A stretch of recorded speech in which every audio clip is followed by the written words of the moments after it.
BBC Radio Suffolk Sport.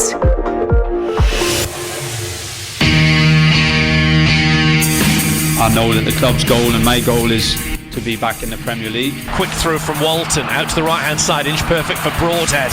Town turning defence into attack. Broadhead early with a switch of play looking for Burns. It's excellent. Burns with header down. Chaplin inside the area. 1-0 Ipswich. Superb breakaway goal from Town. The only way that we're ever going to get there is by working really hard every day to improve. Hurst battling with Anderson. Hurst getting the better of him. Superb from Hurst. Can he get through it on goal? Edge of the area. Hurst shoots. 2-0. Oh, tremendous! Unbelievable stuff from Ipswich Town. Having a plan and a style of play and a way of working that we believe in and we stick to. 7 minutes to go. Town trailed 1-0 in a game they had to win. It's now 1-1. What can Broadhead do from the penalty spot? Is he a hero out there? Forward he comes. Yes, he is! Nathan Broadhead, we love you! And then working every day to get better individually and as a team. If we do that, then we'll reach the big goal in the end. Ipswich Town are promoted to the Championship. 4 long years at League One level are over, and they have done it in style.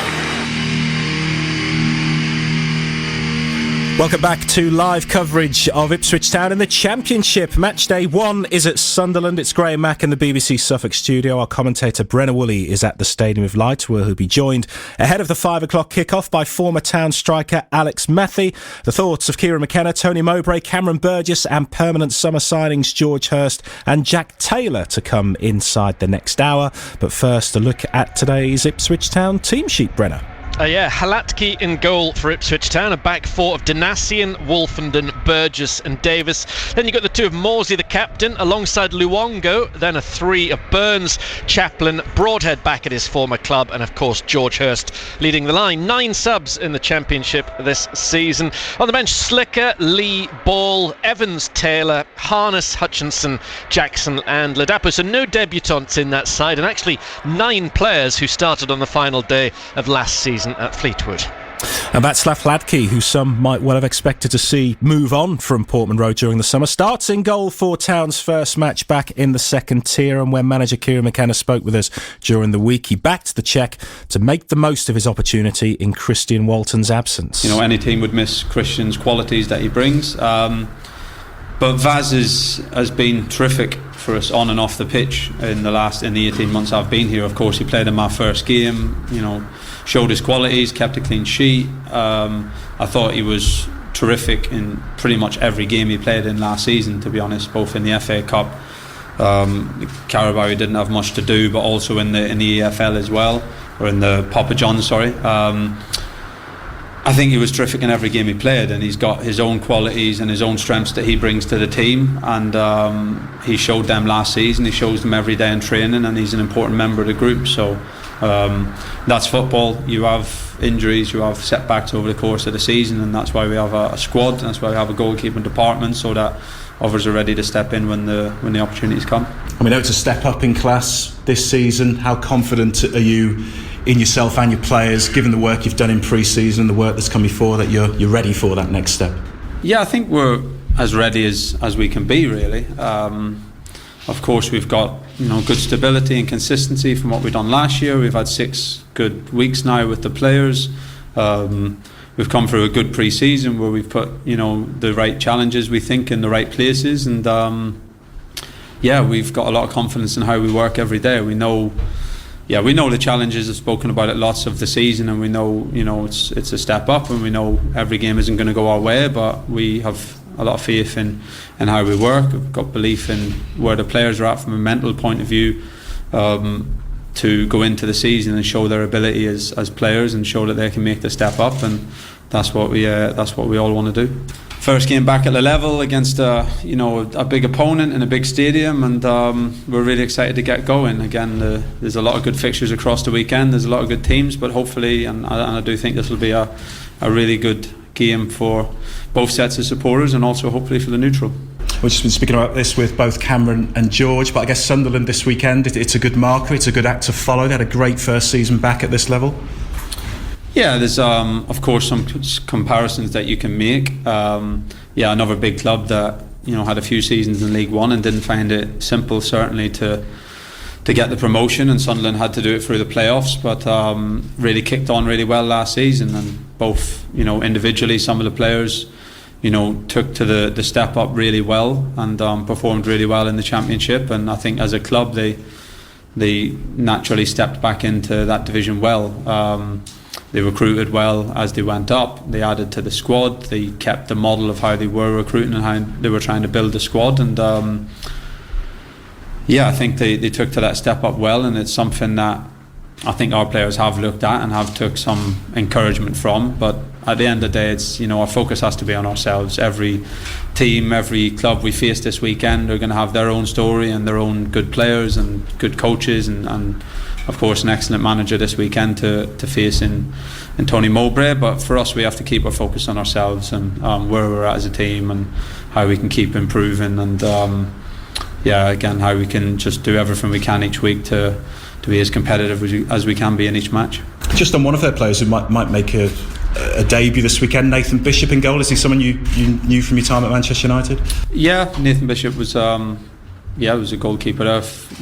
Fantastic professional first of all, wonderful trainer, very good goalkeeper, and hopefully a good step in his career. And Sunderland, I'm sure he'll be a really good addition to their goalkeeping department.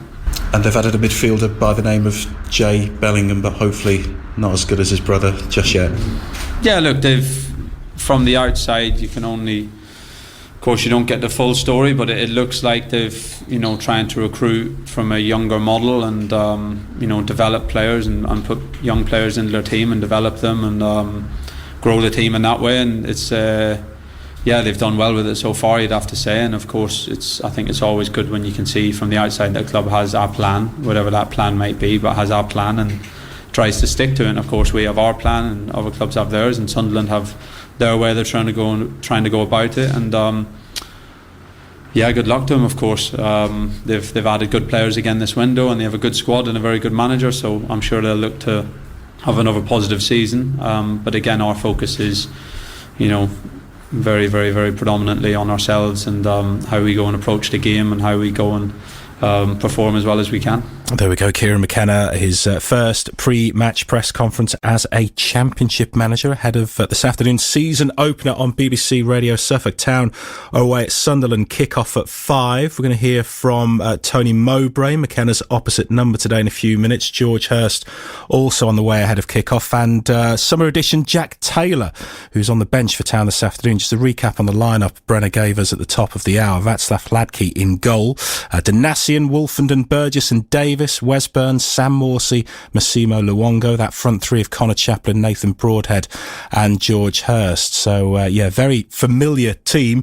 Hladký in goal, Brenner, is the main headline team news wise this week, given that lengthy injury to Christian Walton, told by the manager a couple of days ago that it's likely to be months rather than weeks that Walton's going to be missing for. It's a chance for Hladký, and he liked what he saw from the deputy when he came in on those rare occasions last season. Yeah, he's done well when he's played for Ipswich Town this last 12 months, which, as Kieran said in his interviews, tended to be Carabao Cup, FA Cup, or at Papa John's Trophy. He got those 7 minutes towards the end of last season. It was a sentimental move. It was nice to see him come off the bench for Walton in the final league game at Portman Road to get some minutes. But this is only his second league start for Ipswich Town since Kieran McKenna took charge. His first one was actually Kieran's first game, the win over Wycombe back in December 2021. So, that's a good 19 months or so since he started a league game.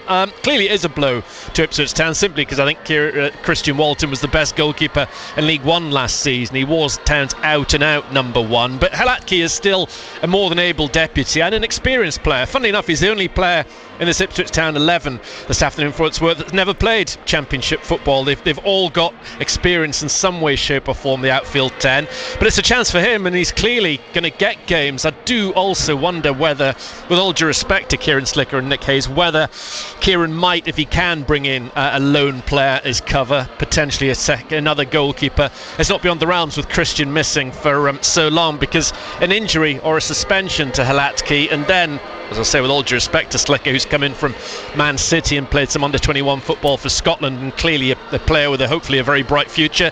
Hayes is not really known at league level. It really would leave Ipswich Town in a perilous position. But no qualms about Halatki coming in, getting a run of games. It's just, we just have to keep him fit and hope that he is available for this one, and then Stoke, QPR, Leeds, Cardiff and so on. And Jano, Danassian preferred to Dominic Ball in that right-back slot. We've seen Ball operate there during pre-season, but McKenna's stuck with Danassian in place of Harry Clark. Danassian, of course, had a very, very good season, a great kind of renaissance to his career under Kieran McKenna as well.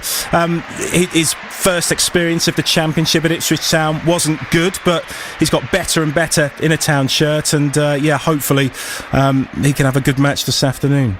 Yeah, you can understand why he's gone with that. Yes, Dominic's got more Championship experience, but not with Ipswich Town at right back, where Janoy, of course, hasn't let Ipswich Town down. And I remember when Harry Clark came to the club in January, some people were a little bit surprised, but albeit Harry came in and did phenomenally well, but Janoy had never let Ipswich Town down. And yes, I know that was at a lower level, and he's not really been tested at the Championship over the course of a season, because albeit he started and played for Paul Hurst in Ipswich Town's last full Championship season, but of course, come October time he was sent out on loan, and we didn't see him again that season. But no, he knows the position. He's fine. It's a square peg in a square hole. We've more often than not seen Dominic Ball playing midfield when he played for Ipswich Town last season, a little bit towards the end of the campaign when he came on the league after the injury, but before the injury, early season, it had been as a midfielder. So no, without Harry Clark for this game, but it does sound good that Harry's going to be available soon. I think a few people were concerned. I mean, he was never going to start this game because he's banned, but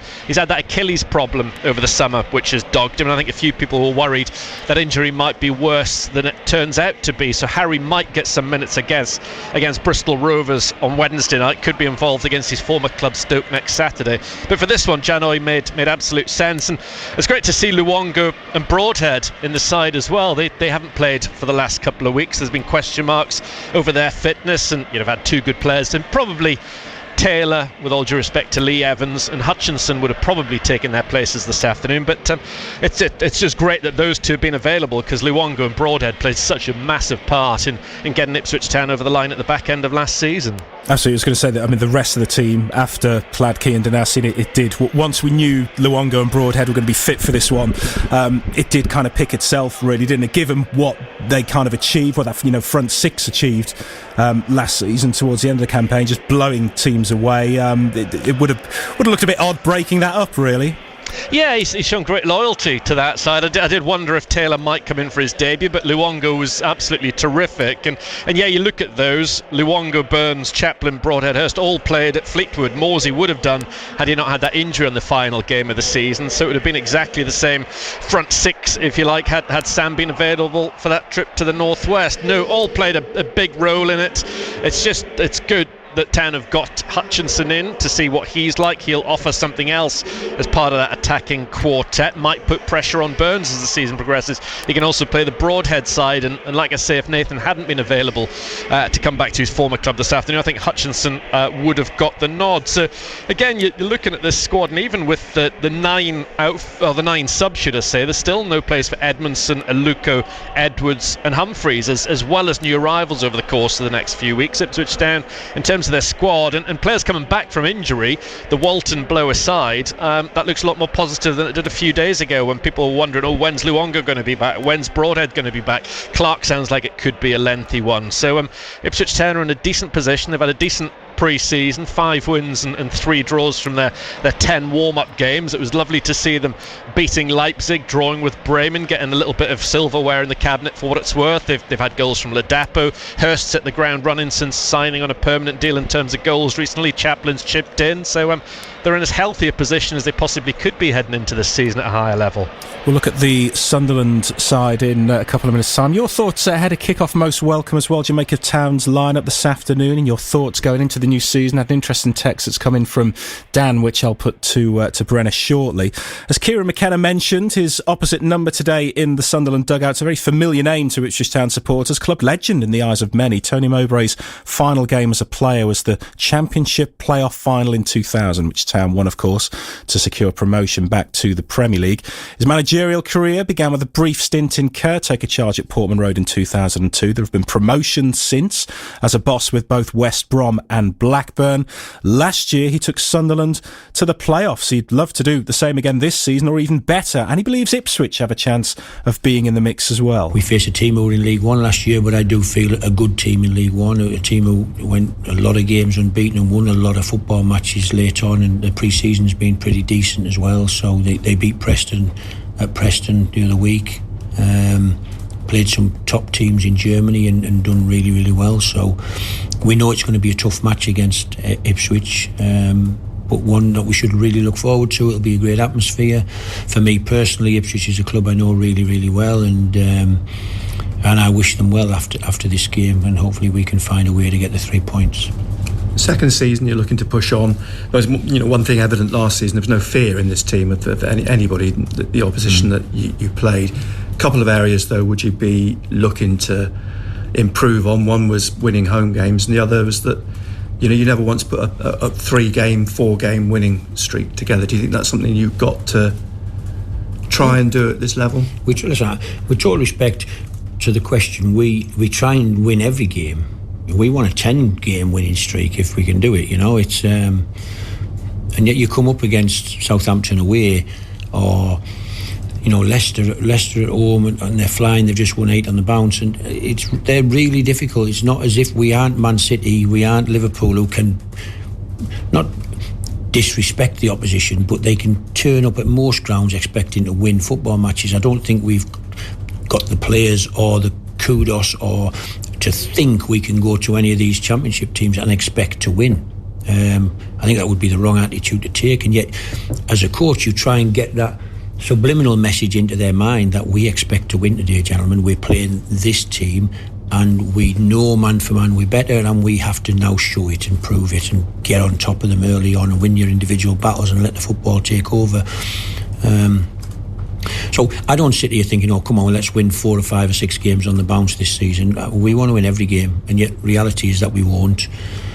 The home form, we tried to win every game at home last year, and yet I think the stadium can sometimes inspire the opposition. You see them come down the tunnel and with their phones out taking pictures how amazing the stadium is, and then the game starts and they waste time from the first minute, and so taking the sting out of the crowd. And I've done it myself as a coach sometimes. When you go to huge stadiums, let's take the emotion out of the stadium, let's slow the game down, let's annoy them, take your time.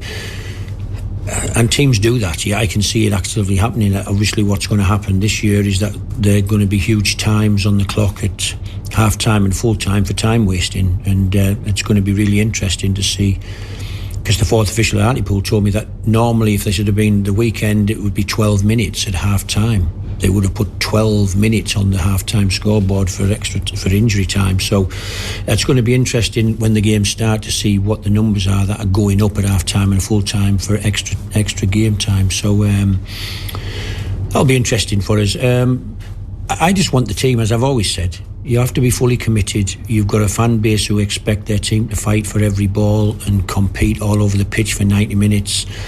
And that's all I ask them to do. Of course, we give them patterns and passing lines and how we're going to rotate people in and out of positions and move the team around. But ultimately, they have to compete, fight, work hard, as we did all of last season, and it took us to where it took us. I can't sit here and say, yeah, we're going to win 6 games on the bounce and we're going to win every home game this year, because that's not going to be the case. But we will be trying to. I'm just going back to what you said about the referees and their guidelines this season. Do you see this actually panning out like the World Cup, where those opening games, they did have a lot of time added on, but it starts to wane? Teams did seem to get the message. It looks like that to me. To say that half time at Hartlepool away there would have been 12 minutes extra, You know, and I have fun with the fourth officials sometimes. Say, oh, come on, mate, it's always 2 at half time and 4 at full time. You've got it already clogged in before we kick off. 2 at half time, 4 at full time, done. It'll be interesting to see whether it is double figures at half time and double figures at full time, and then whether the season as it goes on, people stop wasting time because they realise that it's going to get added on. It'll be interesting to see, but it could be like the World Cup, yeah. Yeah, it was 5 subs was the talk ahead of the start of last season. Now it's all about stoppage time. Tony Mowbray, 2 promotions on his CV then as a manager, one with Blackburn, the first back in 2008 when he took West Brom to the Premier League. You could argue, Brenner, I guess, that last season's feat in getting Sunderland to the playoffs is right up there in terms of his achievement as a boss, can't you? That was some effort, really, in their first campaign back at this level. Yeah, did terrifically well, and particularly towards the end. I know they lost in the semi-finals to Luton, who ultimately got promoted, but he had all sorts of injuries at that stage. I think he was without a recognised centre-half in the run, and in a very young squad, and a very young squad going into this season. He's got a look at this 11 this afternoon that he's picked, which we'll get to in a second. Their average age is 22, and they always play good football, Tony Mowbray sides, and a top football man as well. I'd like to see him be successful here longer term. I really would, and they'll play nice, attractive on the eye football. But yeah, his record's very good. He's been in management a long time, obviously at the highest level with Celtic. He played Ipswich Town on the opening day of the season 5 years ago, of course, when he was Blackburn Rovers manager on that occasion. I think that was Paul Hurst's first game in charge of Ipswich Town, actually at the start of the season, when ultimately Ipswich Town were relegated, but came in here off the back of Alex Neil getting the club promoted to the Championship. And like you say, yeah, it was very tight, and they were helped out by Millwall's fall from grace. They pipped Blackburn on goal difference alone last season to finish 6th, but 6th they did, and that's what's given Ipswich Town fans, coincidentally, because Sunderland are this afternoon's opponents on the opening day, a lot of hope, and they're quite right. They'll be thinking, well, if Sunderland can go up and finish in the playoffs, why can't we? And based on what I saw from Town towards the end of last season, they were better than what Sunderland were, the side that got promoted. So hopefully they can carry on that momentum, albeit this is a really, really tough opening game, but I think it'll be an attractive game of football between these two sides. Should we have a look at Tony Mowbray's young Sunderland side now then on BBC Radio Suffolk, which, as I mentioned to Kieran McKenna a couple of days ago, I'm sure he knew already, it features a certain Jay Bellingham in midfield. Not that he's calling himself that, he's going by his first name. Yeah, I think it's Joe between his shoulders. 2 debutants, he's one of them. He's only 17, coming from Birmingham in the summer. Hemia, the Portuguese striker, is the other, playing his first competitive minutes for his new club. Goalkeeper Patterson. The back 4 is Hume, Ballard, O'Nien, the captain, and Cirque, and then a 2 of Neil and Eckworth. It's the same system as Ipswich Town, incidentally. Then an attacking 3 of Roberts, Bellingham, and Clark, supporting, as I say. Hemia, still no Ross Stewart. I think he's going to be back in September. He's been out long term. On the bench, Bishop, recently recruited from Manchester United. Rigg is the highly rated 16-year-old, made his debut at 15 last season. Triantis was a summer signing. Then you got Pritchard, Bennett, Barr, Gooch, Bart, and Huggins. I had this from Dan in Ipswich. He says it shows how strong our side was last year, that none of the 4 new signings are in the starting 11. I still think we need a few additions, but happy with the lineup. Not sure though why pundits think Town will finish in the top 6. Not writing this team off, but not sure it's a top 6 side. But Sunderland did it last year without anyone thinking they would, so who knows? Thank you for that, Dan. We were having our little say on the final Sports Social a couple of days ago. Brenner, I think I said if they were to finish 10th, that would be a fantastic season. Walkie's aiming a little higher. You kind of had anywhere between maybe as high as 3rd, between 3rd and 10th for this Ipswich Town team. Yeah, it's very, very difficult to predict, because one of the variables is that how strong is the Championship? Well, we've been away from it 4 years, and my sole focus has been on League One football in that time, so I don't really know. I can have a vague idea and look around at the squads, and some of them are still teams that we've seen in recent years because they've played at League One level, and you just get a general feel for it, but we don't really know how strong the Championship is. I'm fairly confident it's going to be a sizable jump up for Ipswich Town, but they come up with momentum. They come up with a very bright manager who'll know what's to be expected and how to get the best out of his players, who do understand his messages. They do understand the style of football he wants to play. So yeah, I don't see them being top 2. Just I think the law of averages suggests there'll be 2 stronger sides than them. but I wouldn't rule them out of the playoffs. But I think 10th would be a good season. Stability, get up there, have a bit of a crack, keep things alive for as long as possible. But it's just very difficult to judge. There's a shortage of real battle-hardened championship experience in this squad, but in saying that, there wasn't really in the Sunderland team last year, if we make that comparison again.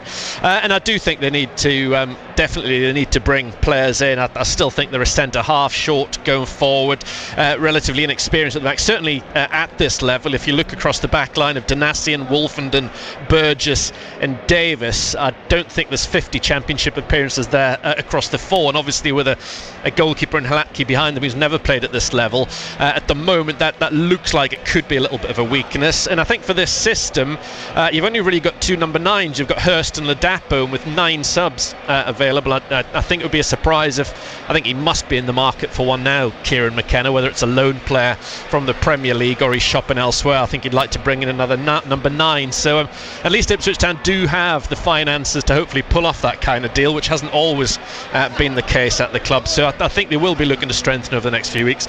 But it's very, very difficult to call. I think lots of teams are in with a shout this season. There aren't too many teams that I'd look at out of the 24 that I'd think, yeah, they're going to be bottom 6, they're going to be struggling. It could be quite open. I think one thing we're all agreed on, though, Dan included, I'm sure, if you're still listening, is that we can't see a repeat, can we, of 2018-19, the last time Town were in the Championship. It's a very different club now. It's a very different team. Yeah, totally. Yeah, I don't think any of us are thinking that Ipswich Town are going to struggle or have a relegation battle on their hands. It is a totally different club, far healthy. They've got momentum, they've got the fans on side, fans are enjoying their football, and like I say, financially in a far stronger footing, and a far more attractive proposition for players to come to. They are obviously finding it harder to bring in players than they did at League One. It was always going to be the case going up to the Championship, and I know the last few days, I think Mark Ashton, the club's chief executive, did an in-house interview, and he was talking about a domino effect when certain deals start to happen, when maybe, I don't know, Leeds, Southampton, Leicester start to shed 1 or 2 players, because of course we still have another 3 weeks of the window to go. There will be a knock-on effect, and other players will become available, and then they might start to do loan deals, maybe a permanent if possible, but in a far better position, and that momentum does count for something. That they're used to winning games. They're a really well organised, well drilled group of players that know what the manager wants from them, and they'll take teams by surprise. They'll go at teams and have some joy hopefully this season.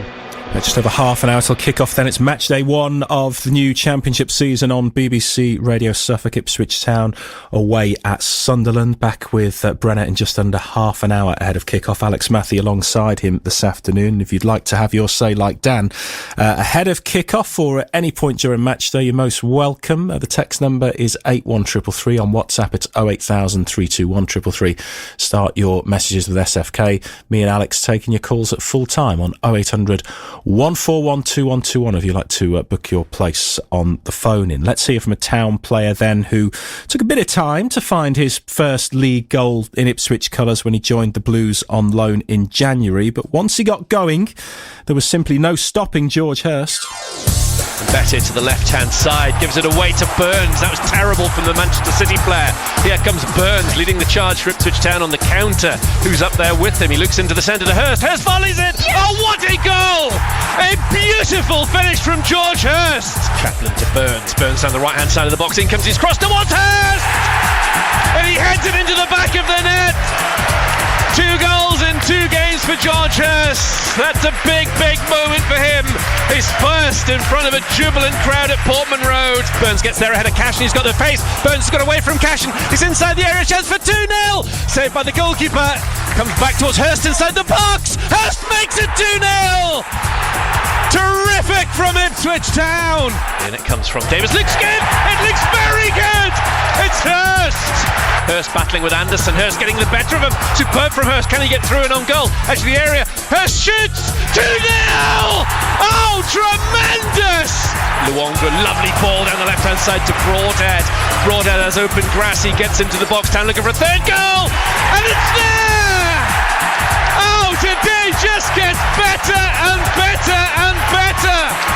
22 minutes played in the Portman Road sunshine, and it's 3-0 to Ipswich Town. George Hurst with a tap-in, and Ipswich Town are on their way to promotion.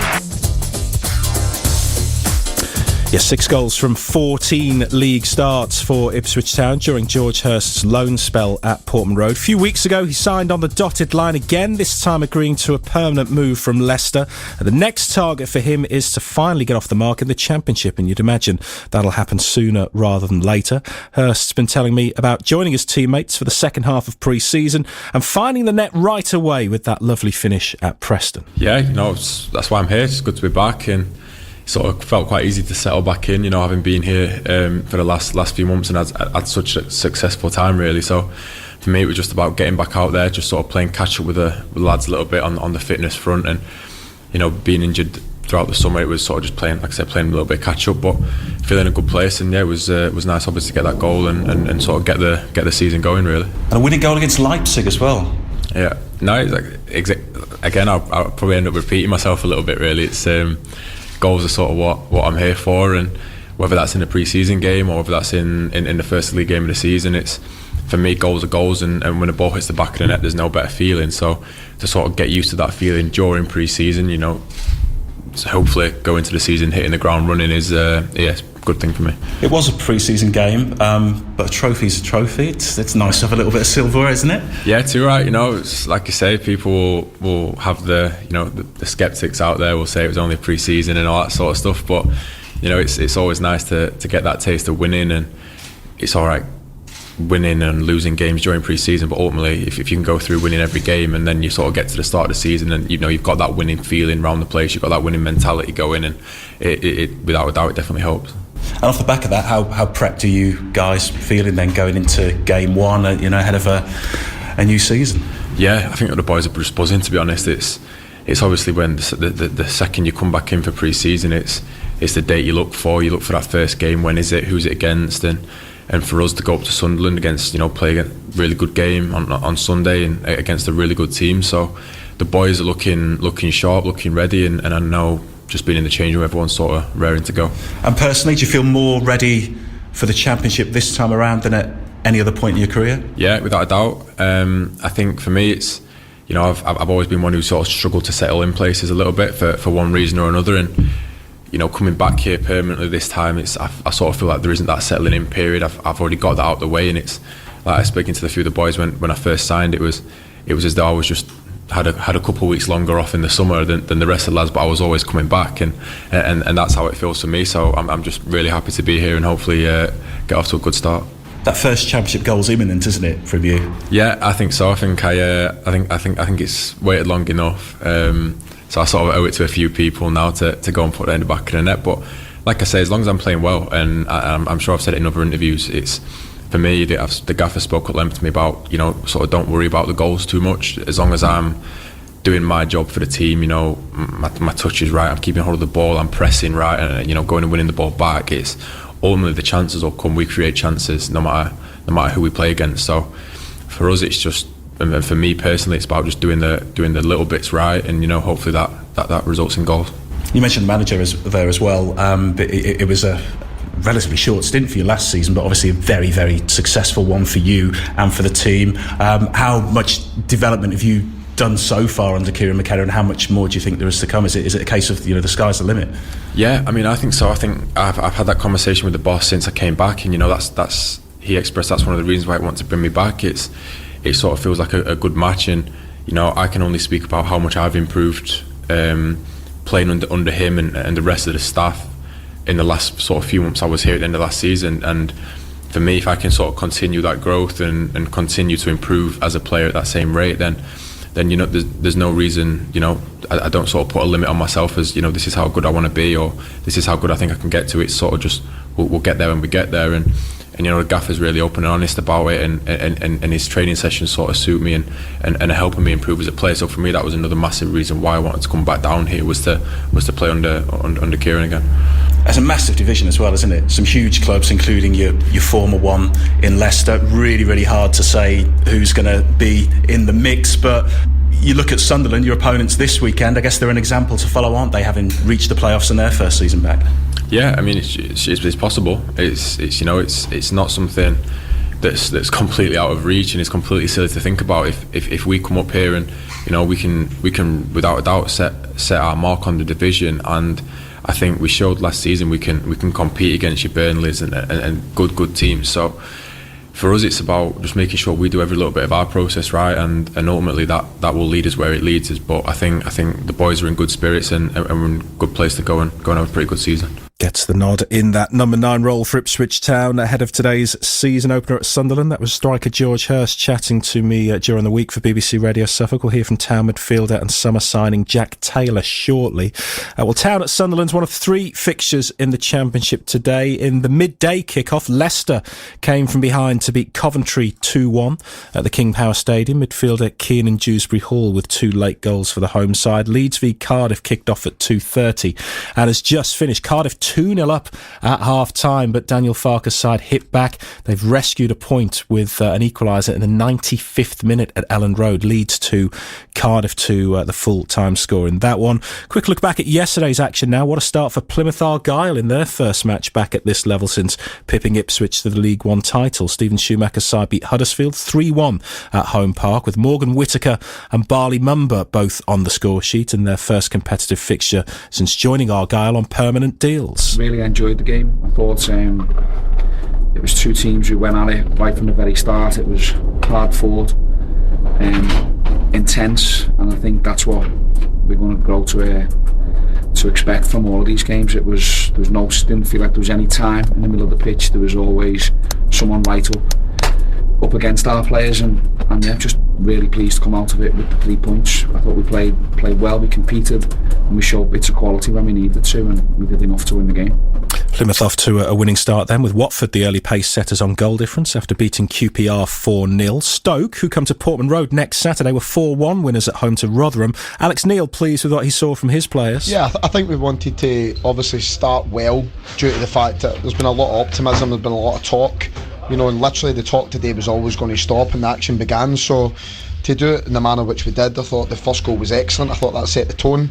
To go on and score 4 goals at home, something we didn't do very often last season, and to do it with 6 debutants in the team, and then obviously I think with another 3 or 4 come on the pitch, I think speaks volumes of where the lads are, and I think you can see I thought we looked an exciting team today. So many points to make, but I thought at times in that first half you looked like a side who've been together for a year. Yeah, we've done a lot of work in terms of how we want to play. I think the only bit that threw us at the start of the second half was that Rotherham changed their shape. And we didn't really get to grips with that as quick as we should have done, because 4-3-3 is our bread and butter, so we know exactly how to work against it. We play against each other all the time doing it, so that was only probably disappointment out today. But to get some of the new guys to score some goals, to get some of the performances we got, and to win it, like I say, at home emphatically, was really pleasing. Stoke boss Alex Neil at wins as well yesterday for Millwall, 1-0 at Middlesbrough, and Blackburn 2-1 at home to West Brom. Norwich were also 2-1 winners, coming from behind to beat Hull at Carrow Road. David Wagner's side equalised in stoppage time at the end of the first half before scoring a 96th minute winner. Yeah, of course. I think it's not a question, not a shadow of a doubt, that this win was fully deserved, even if obviously the times when we scored late in stoppage time, second half, and I think it was in stoppage time in the first half as well, looks a little bit lucky, but it was anything but lucky. I think first half we were outstanding, absolutely a threat. Offensively, defensively, we controlled everything apart from this one situation where our centre halves have to solve this situation for sure better. But how the players and the guys reacted afterwards, how they stuck together, came from behind, was just great. Second half, we were not as good as in the first half. This is the truth as well. We know we have some work to do, but that we then have won this game. Yeah, it's only 3 points, but you can't ask for more when you only play one game. It's match day on BBC Radio Suffolk. Our first full match commentary of the new season kicks off in just over 20 minutes' time. Town away at Sunderland. Another text in. This is from Andy in Edwardstone. Hi, Andy. Good afternoon. Very happy with the starting 11. Good to see that Nathan Broadhead and Massimo Luongo got over their recent injuries and start. Just looking at the bench. Now, that is some bench, says Andy. They would probably start in most teams. Tough start to the season, but they're all going to be tough in this league. We will challenge for the top 6 without a doubt. Would be good to get a point today today, but I think we will come home with a win. Hope you're right, Andy. Well, if midfielder Jack Taylor makes his Ipswich Town debut today, it will be from the bench. The 25-year-old joined the Blues from Peterborough earlier this summer and has featured regularly in recent friendlies. Taylor spent last Wednesday afternoon signing dozens of autographs at the club's annual Open Day. I've had the same thing at Peterborough and it was nowhere near as long, nowhere near as much people, but fair play for them coming out today and in the weather and queuing all that time. I've heard that some of them were waiting 3 hours to come see us, so hats off to them, and it goes a long way. On a popular table, I'd imagine, with the likes of Wes and Freddie next to you. Yeah, I was next to Freddie and they were all asking for pictures with him, and so I was thinking, God, we're going to be the longest table today. So, but no, it's what you need to do as a player. I just wonder how the lads have welcomed you into the group, particularly when we spoke to Connor Chaplin towards the end of last season. He talked about a real band of brothers, the spirit within the group. What's it been like coming into that dressing room? Yeah, you can see it, how close everyone is, and they trust each other, and it goes a long way on the pitch as well. You want to dig in them tough moments on the pitch where you're under a bit of pressure. So yeah, it's good to have that togetherness and unity, so it creates a successful environment. Have you found things so far in terms of the training and minutes on the pitch?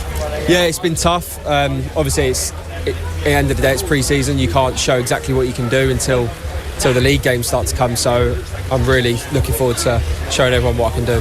Might it take time to adapt to what the manager wants from you? It's maybe different from Darren Ferguson, from Grant McCann, going from manager to manager? Yeah, it is much different, to be honest. Much more tactical, in position and out of position, but I think I'm adapting well and I'm getting the habits into my game. So what's Kieran said that he wants from you? Obviously the goals which I've scored in the previous season, but I'm looking to kick on, especially in my defensive side of the game, which I need to improve. So just my all-round game, really. I think I can go to the next level. Can you see already that this tuition, this coaching here, playing at Ipswich Town, will take you to the next level? Do you think improve you as a player? Yeah, definitely. Like, they're so onto you and they watch all your clips back after games, so things like that, like, you can only get better. Ready to go for Sunday, if called upon? Of course I am, yeah. Some occasion, weren't it, in front of 40,000 fans, two almost of the heavyweights at this level going toe-to-toe in the opening weekend. I mean, it's what you want as a footballer. You want to play in these occasions and you want to thrive. So yeah, I'm really looking forward to it. How big is the gap, do you think, between League One and the Championship? You were there a lot more recently than Ipswich Town. It is. There's a lot more. If you make an error, like, they're going to pounce on it. There's more clinical players. It's obviously more of a physical game. So, but I think, like you said, the way we've trained this pre-season, I think we're more than ready. Can this squad have a go this season in terms of being right up there? I think so. Why not? Yeah, like I said, see what happened last year. No one would have said Luton would have gone up, so why can't we go and replicate that? With all due respect to Peterborough, is there maybe a different mindset here? Was that more maybe about survival the last time for you when you went up to that level? Sort of, yeah. It was never spoke about at the start, survival, but it comes to Christmas time and you're struggling a little bit and then it starts coming survival, so I don't think that'll be an issue here personally. And did that experience improve you?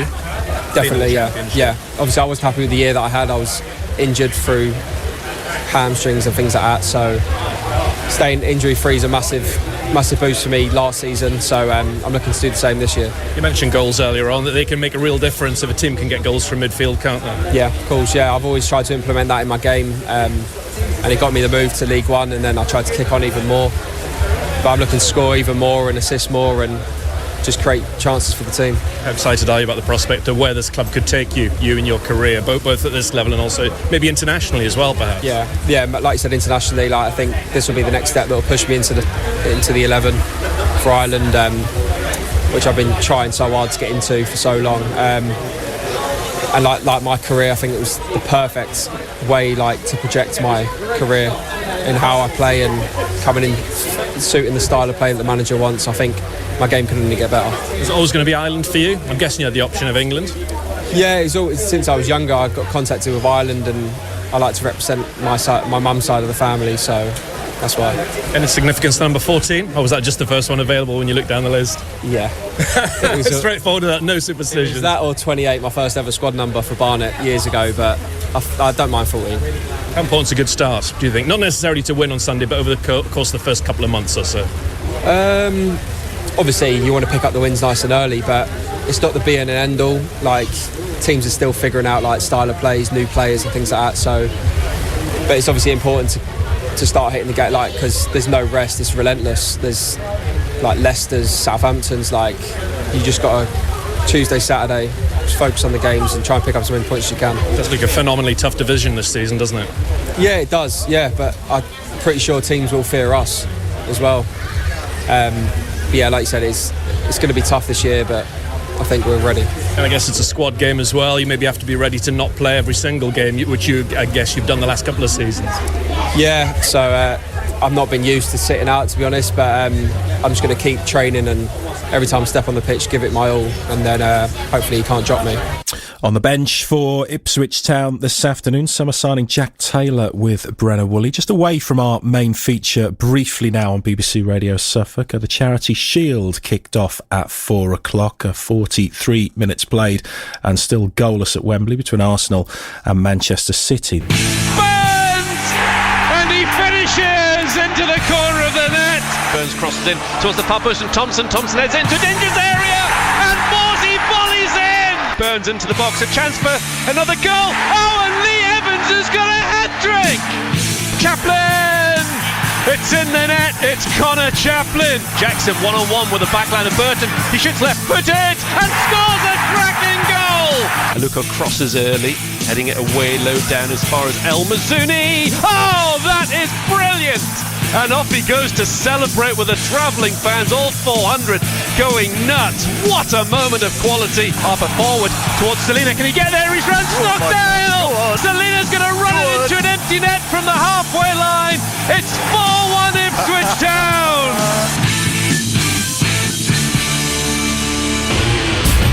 It is match day 1 of a new season of live Ipswich Town commentary on BBC Radio Suffolk. Former Blues striker Alex Matthew and your commentator Brenna Woolley are at the Stadium of Light. 4 years, 3 months and 1 day after Paul Lambert's class of 2018-19 last competed for Town in the Championship, here we are again, happily back in the second tier.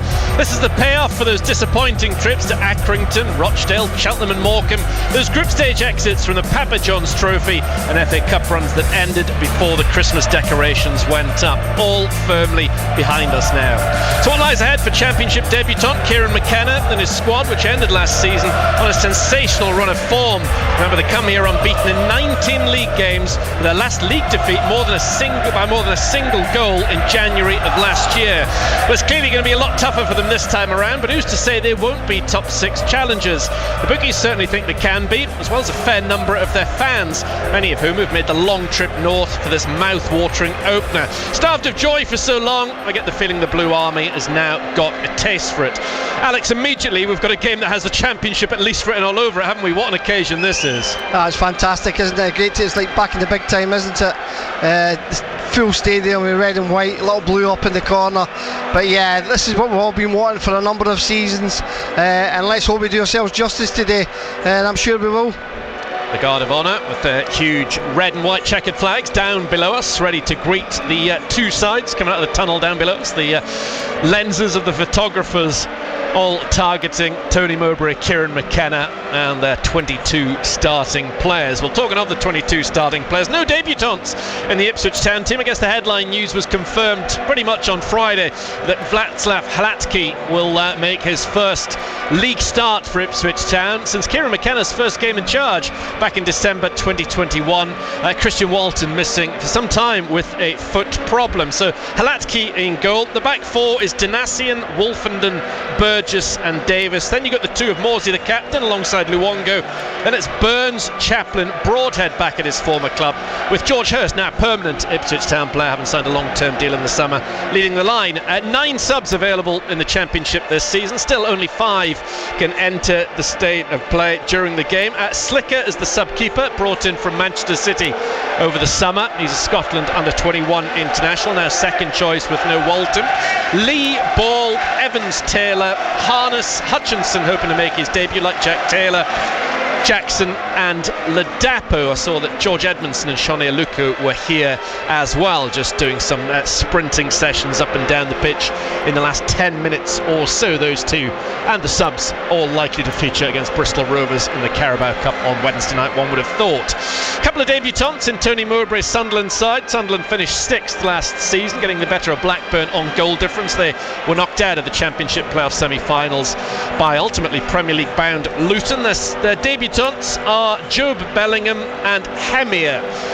Bellingham will play in behind Hemir. Hemir is a Portuguese youngster who's been brought in this summer. Still no Ross Stewart available for Sunderland at the moment. He's been out with a long-term injury. And Joe Bellingham, of course, the younger brother of now Real Madrid's Jude. He's only 17. In fact, the average age of this Sunderland side's only 22. He's got a very, very young squad. Tony Mowbray, their goalkeeper, as he was for pretty much every game last season, is Patterson. The home side's back four: Hume, Ballard, O'Nien, the captain, and Sirkin. Then you've got Neal and Ekwa as the two holding midfielders. The attacking three: Roberts, Bellingham, and Clark, with, as say, Hemir up top for them. On the bench, Bishop, brought in from Manchester United during the week's their sub-keeper. Rick, the very talented 16-year-old midfielder. Triantis arrived in the summer. Then it's Pritchard, Bennett, Barr, Gooch, Bart, and Huggins. And you understand why Kieran McKenna's gone with this team, Alex, rather than giving a debut to maybe Taylor or Hutchinson. It's kind of tried and trusted from last season, isn't it? Yeah, and I think as a manager as well, he's given these players a chance to say, right, okay, you've got us here, let's see what you can do at this level. You've earned that right to play. So that's what he's done.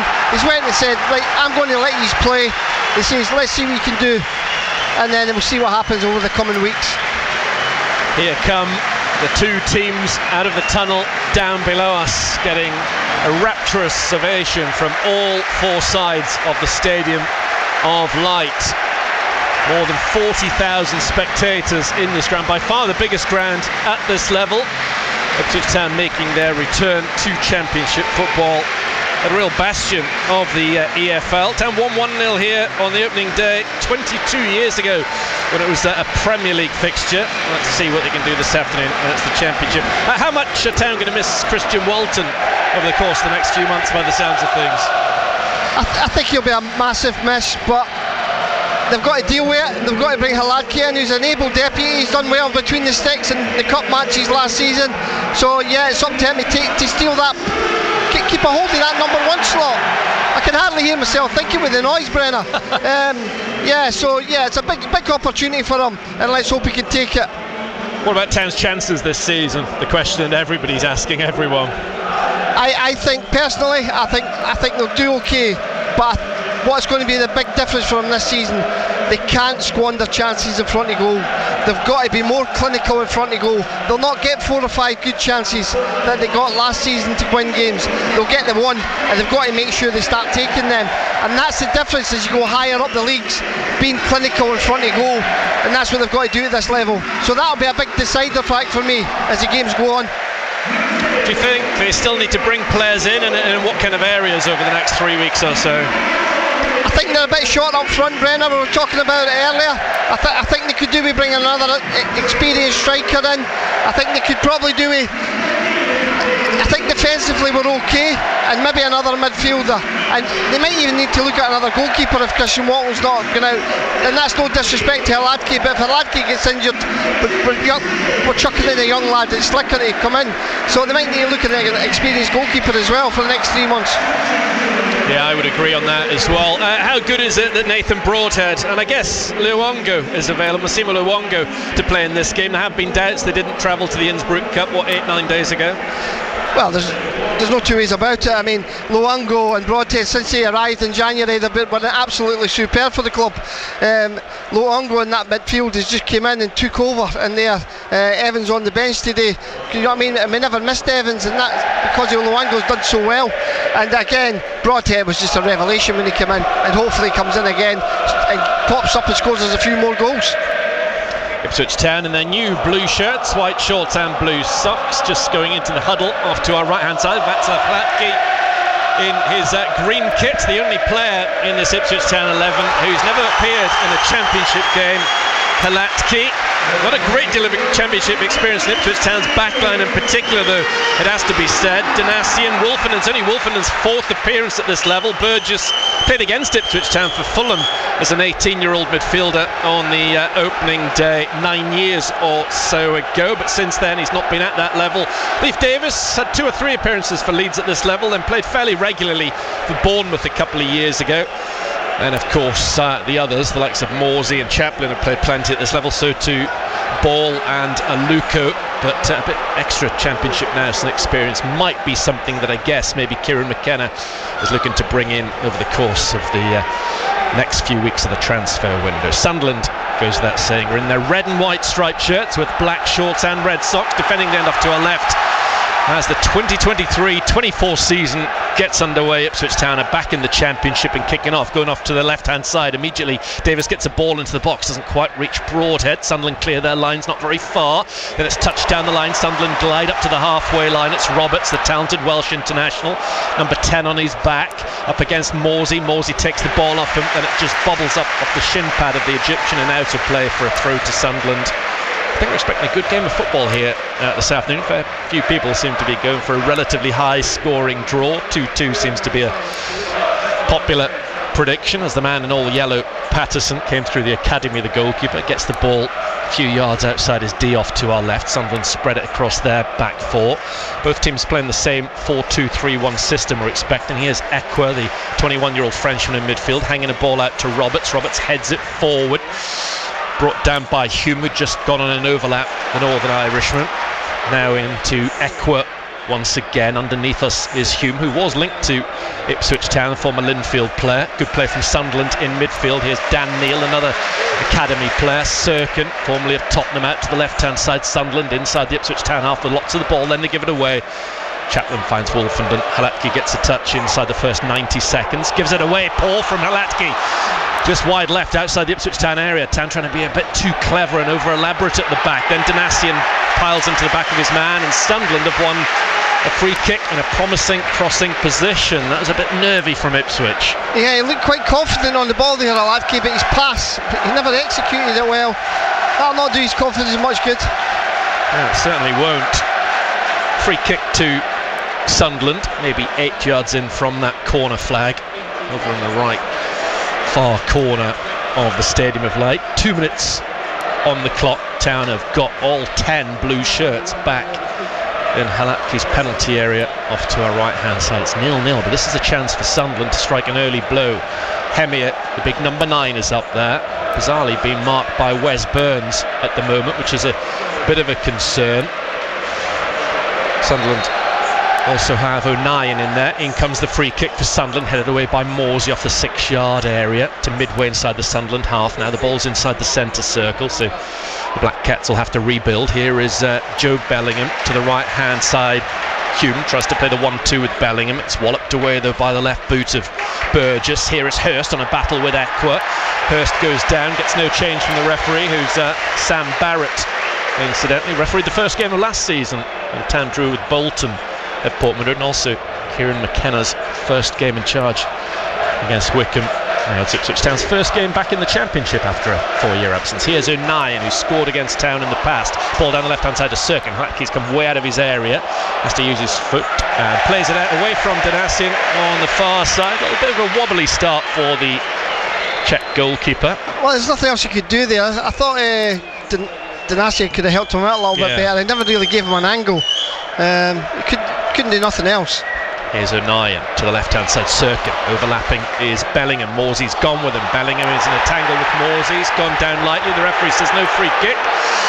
Much to Morsey's relief, he clears towards Hurst. It bounces just beyond the former Leicester player, and it's thundered out of play far side. Now the referee's getting a bit of grief for not giving a free kick against Morsey. I think that's a little bit like Hursty's one did in this channel. Much of a muchness coming together, but nothing of it. He runs like his brother, doesn't he? I was just going to say exactly that. Exactly like him. Same build as well. He's got very little experience though. He's only made 5 league starts ahead of this one. Bellingham, as we said earlier on when we gave out the team, just got Job on the back of his shirt. Here is Patterson, right-footed, long downfield, trying to get Hemia in behind. Up goes Wolfenden, makes the header well. Morsey gets it back to Burgess. Burgess's touch pings off Roberts. Played alongside each other for Fulham, Burgess and Roberts on the opening day of that season 9 years ago. Here is Clark, had an excellent season last year. Former Leeds and Tottenham player, was linked with a move away from Sunderland this summer. Managed to hold on to most of that squad from last season, although without Amad Diallo, who's on loan from Manchester United, had a very, very good season for Sunderland, was a massive player for them. Here again is Clark, holds on to the ball well, gives it to Hume on the centre spot. Ekwa shifts it forward, lovely spin. Sunderland coming forward, little ball to the edge of the box. Now there's a man inside the area. Sirkin left of centre, inside the Ipswich town box, one-on-one with Burns, gets to the byline, knocks it into the middle, saved by Hilatki. Might be a chance for Hemia. No, runs to Morsey. Morsey plays that short to Chaplin. Chaplin gives the ball away. Sunderland, good pressure from them. Roberts, quick feet, the edge of the box, lovely feet to Bellingham. Bellingham into the centre, deflected off Burgess. Good stuff from Sunderland. Ipswich Town under a bit of pressure. Corner kick to the home team. Yeah, as you would expect, Sunderland with this crowd behind them, really pressurising the Ipswich Town.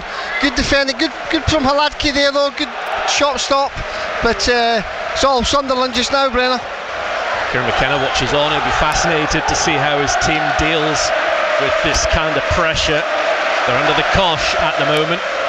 Corner kick to Sunderland, who've started this game the better. 5.5 minutes played. It's going to be a right-footed away corner kick from Clark. Missed all and sundry. Comes out to Bellingham, the number 7 on the far side of the field. Birmingham City's second youngest ever player behind his brother. Here is the number 24, Dan Neal.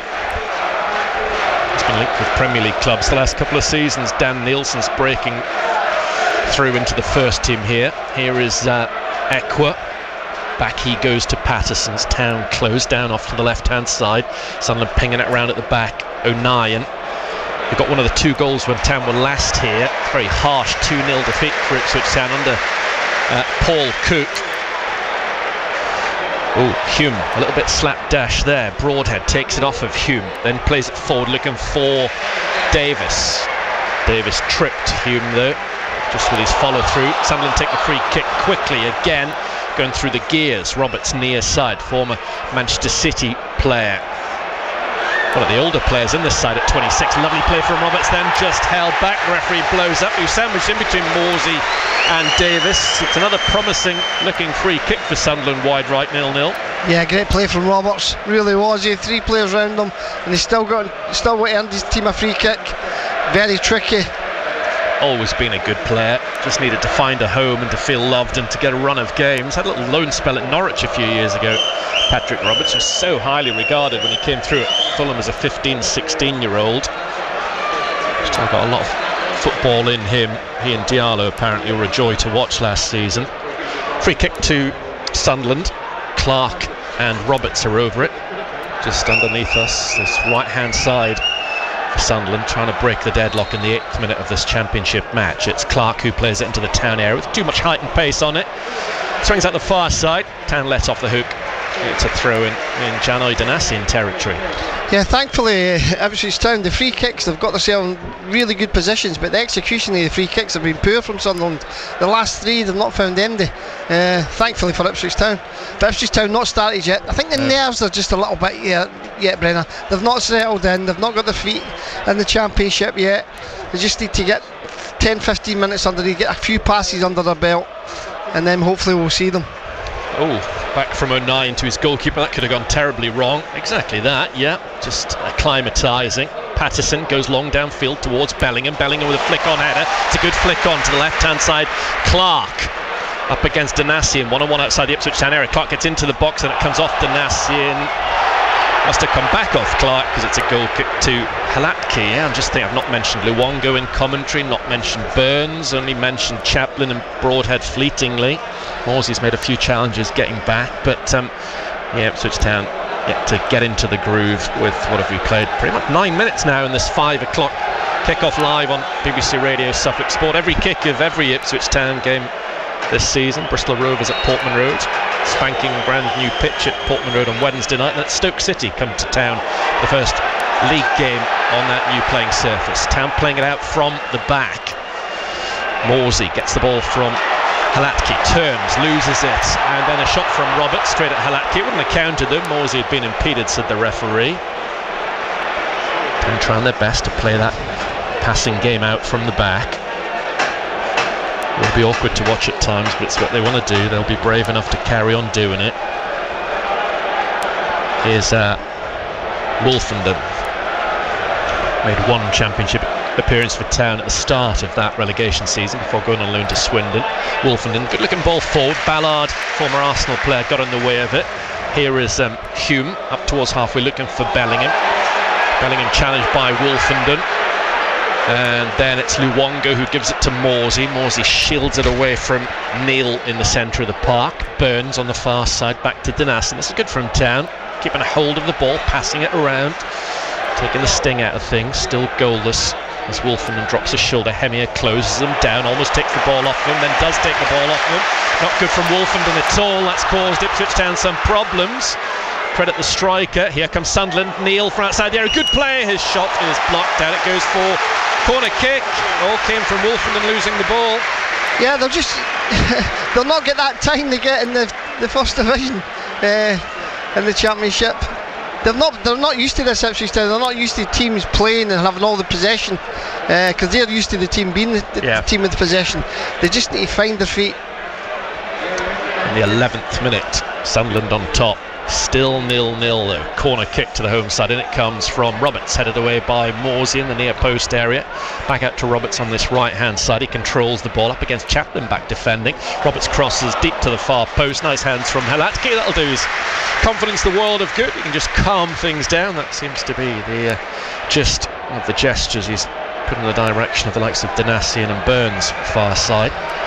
I think he's done alright, Halatki. I mean, he looks comfortable on the ball and what he's supposed to be doing with it.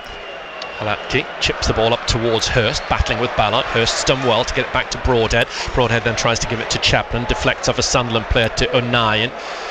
O'Nien floats it to the right hand side. Burgess drifts across for Ipswich Town and boots it high up into the sky. Bellingham waits for it to come down. He's tangling with Broadhead. Bellingham's just too tall for Broadhead, gets the nodded header back, but it runs to O'Nien. Very versatile player, Luke O'Nien. It's 6th season now as a Sunderland player. Running wide left is Clark. He has his heels clipped by Burns. Free kick again to Sunderland, and the referee wants a word with the Welsh international about that challenge. Yeah, I didn't think there was much in it. I think he's just ran across him and his feet just took his feet away from him. Don't think there was any malice in it.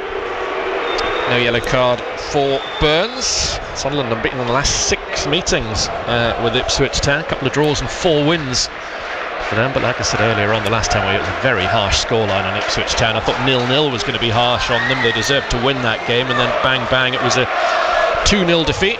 The last meeting was a 1-1 draw at Portman Road, but actually Nathan Broadhead scored for Sunderland in that particular game. Had a real purple patch of form, Broadhead, here towards the end of the season. Of course, back-to-back promotions from League One for these two clubs for the Welsh international. O'Nien picks out a pass to Clark, who cushions it nicely, then carries it forward far side, has to go back though to Sirkin. Spinning away on the far side from Burns is Clark, back to O'Nien, the left-sided of the two centre-halves for Sunderland. Still yet to see a goal. Town with no debutants in their starting lineup. If you weren't with us earlier on, Taylor and Hutchinson, and indeed Slicker, all on the bench this afternoon. George Hurst has made his first start as a permanent Town player. Nice ball between the lines for Sunderland. Then Neil taps it to Roberts. Roberts back to Neil. Good play from Sunderland. Too much on that ball from Roberts. Burgess read it, got in there, gave it to Davis. Davis quickly to Broadhead. Town trying to play it out from the back. Nice play from Ipswich Town. Lovely change of direction from Luongo. He's outnumbered. He's luckily held on to the ball. Broadhead tries to play it infield. 2 Sunderland players are all over him. Equus sees it out for what he believes is a Sunderland throw. The man with the flag agrees. Big strong boy, this number 39, Equus. Good play though. Good play from Ipswich, try to do the right things. Hume throws the ball back to Ballard. There's been talk that he might be interesting clubs at a higher level. Dan Ballard. Possibly Sunderland's biggest concern these next few weeks, keeping a hold of the likes of Ballard and Clark. Clark, who's on the ball now, far side. Town defending the end off to our right in this first half, and they've had to do some defending as well. as Wolfenden doesn't take any chances with that first-time clearance. Nice ball from O'Nien. Ekwa back to Ballard. Ballard along the floor, sells his man. Roberts a bit short. Davis challenges Roberts, and out of play it goes off the Town left back. Still looking for the first goal of the afternoon. Hasn't been a 0-0 in the division so far this weekend. Leicester won earlier on, finished 2-2 between Leeds and Cardiff. Yesterday wins for like Watford, Plymouth, Blackburn, Millwall, Norwich, Stoke. Southampton won on Friday night. Famous last words, Brenner. Yeah, I know. Said that beforehand, didn't we? We said we can't see this one ending 0-0. Davis, poor from him. Neil thought about playing it early into the box. He's giving it to Roberts inside the Ipswich Town area. Davis with an important interception, just as Roberts was thinking about pulling the trigger. Town struggling to get the ball into the Sunderland half off to our right as Ballard challenges, and the ball goes out of play underneath us for a throw-in. It'd be interesting to see this possession stats, because it's been all Sunderland, hasn't it? It has. Town haven't caused Sunderland any trouble whatsoever in the Sunderland defensive third so far. Not that Halatki's had to make saves after save either. Wolfenden knocks the ball into space. Danasian's pace gets to it on the far side. He draws Clark in, then finds Morsey. Morsey knocks it forward first time, headed away by Sirkin. Chaplin to Broadhead. This could be interesting for Town. Broadhead outside the Sunderland box. Thought about the shot, he still got it. To the right hand side he finds Burns. In it comes, first time cross from Burns towards Davis! Yes! And it's off the line! Oh, that was so close to a goal from nowhere for Ipswich Town. It was either going to be directly in from Davis or an own goal from O'Nien, but somehow he scooped it off the goal line and it's out behind for a corner kick, but Town's so close to breaking the deadlock. How did O'Nien keep that in? No idea. How did he keep it out? I thought he was going to put it in the back of the net. Wow, what a clearance from the fullback. But a great play from Ipswich Town. It just shows you we can do it when we want to. So far against the run of play, almost a goal to the Town. Corner kick for Ipswich, and it comes from Davis. It's travelled to Danasian, controls it, gives it square to Morsey. Morsey knocks it into the box. Might be a chance now for Burns. Burns shoots, saved by Patterson. All of a sudden Ipswich Town have got a goal threat. And it's probably the two best chances of the game. Have been, haven't they? Yeah. Sunderland hadn't really had anything clear cut. This might be the better side. Here is Clark to Bellingham. Bellingham in the centre circle, gives it to Hemir. Hemir to Sirkin.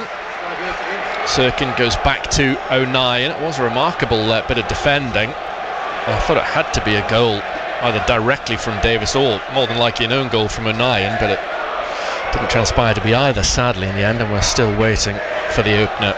After exactly 17 minutes, ball given away by Ballard, well intercepted by Davis. Davis towards Hurst. Hurst with a touch towards Broadhead. Broadhead doesn't get on it.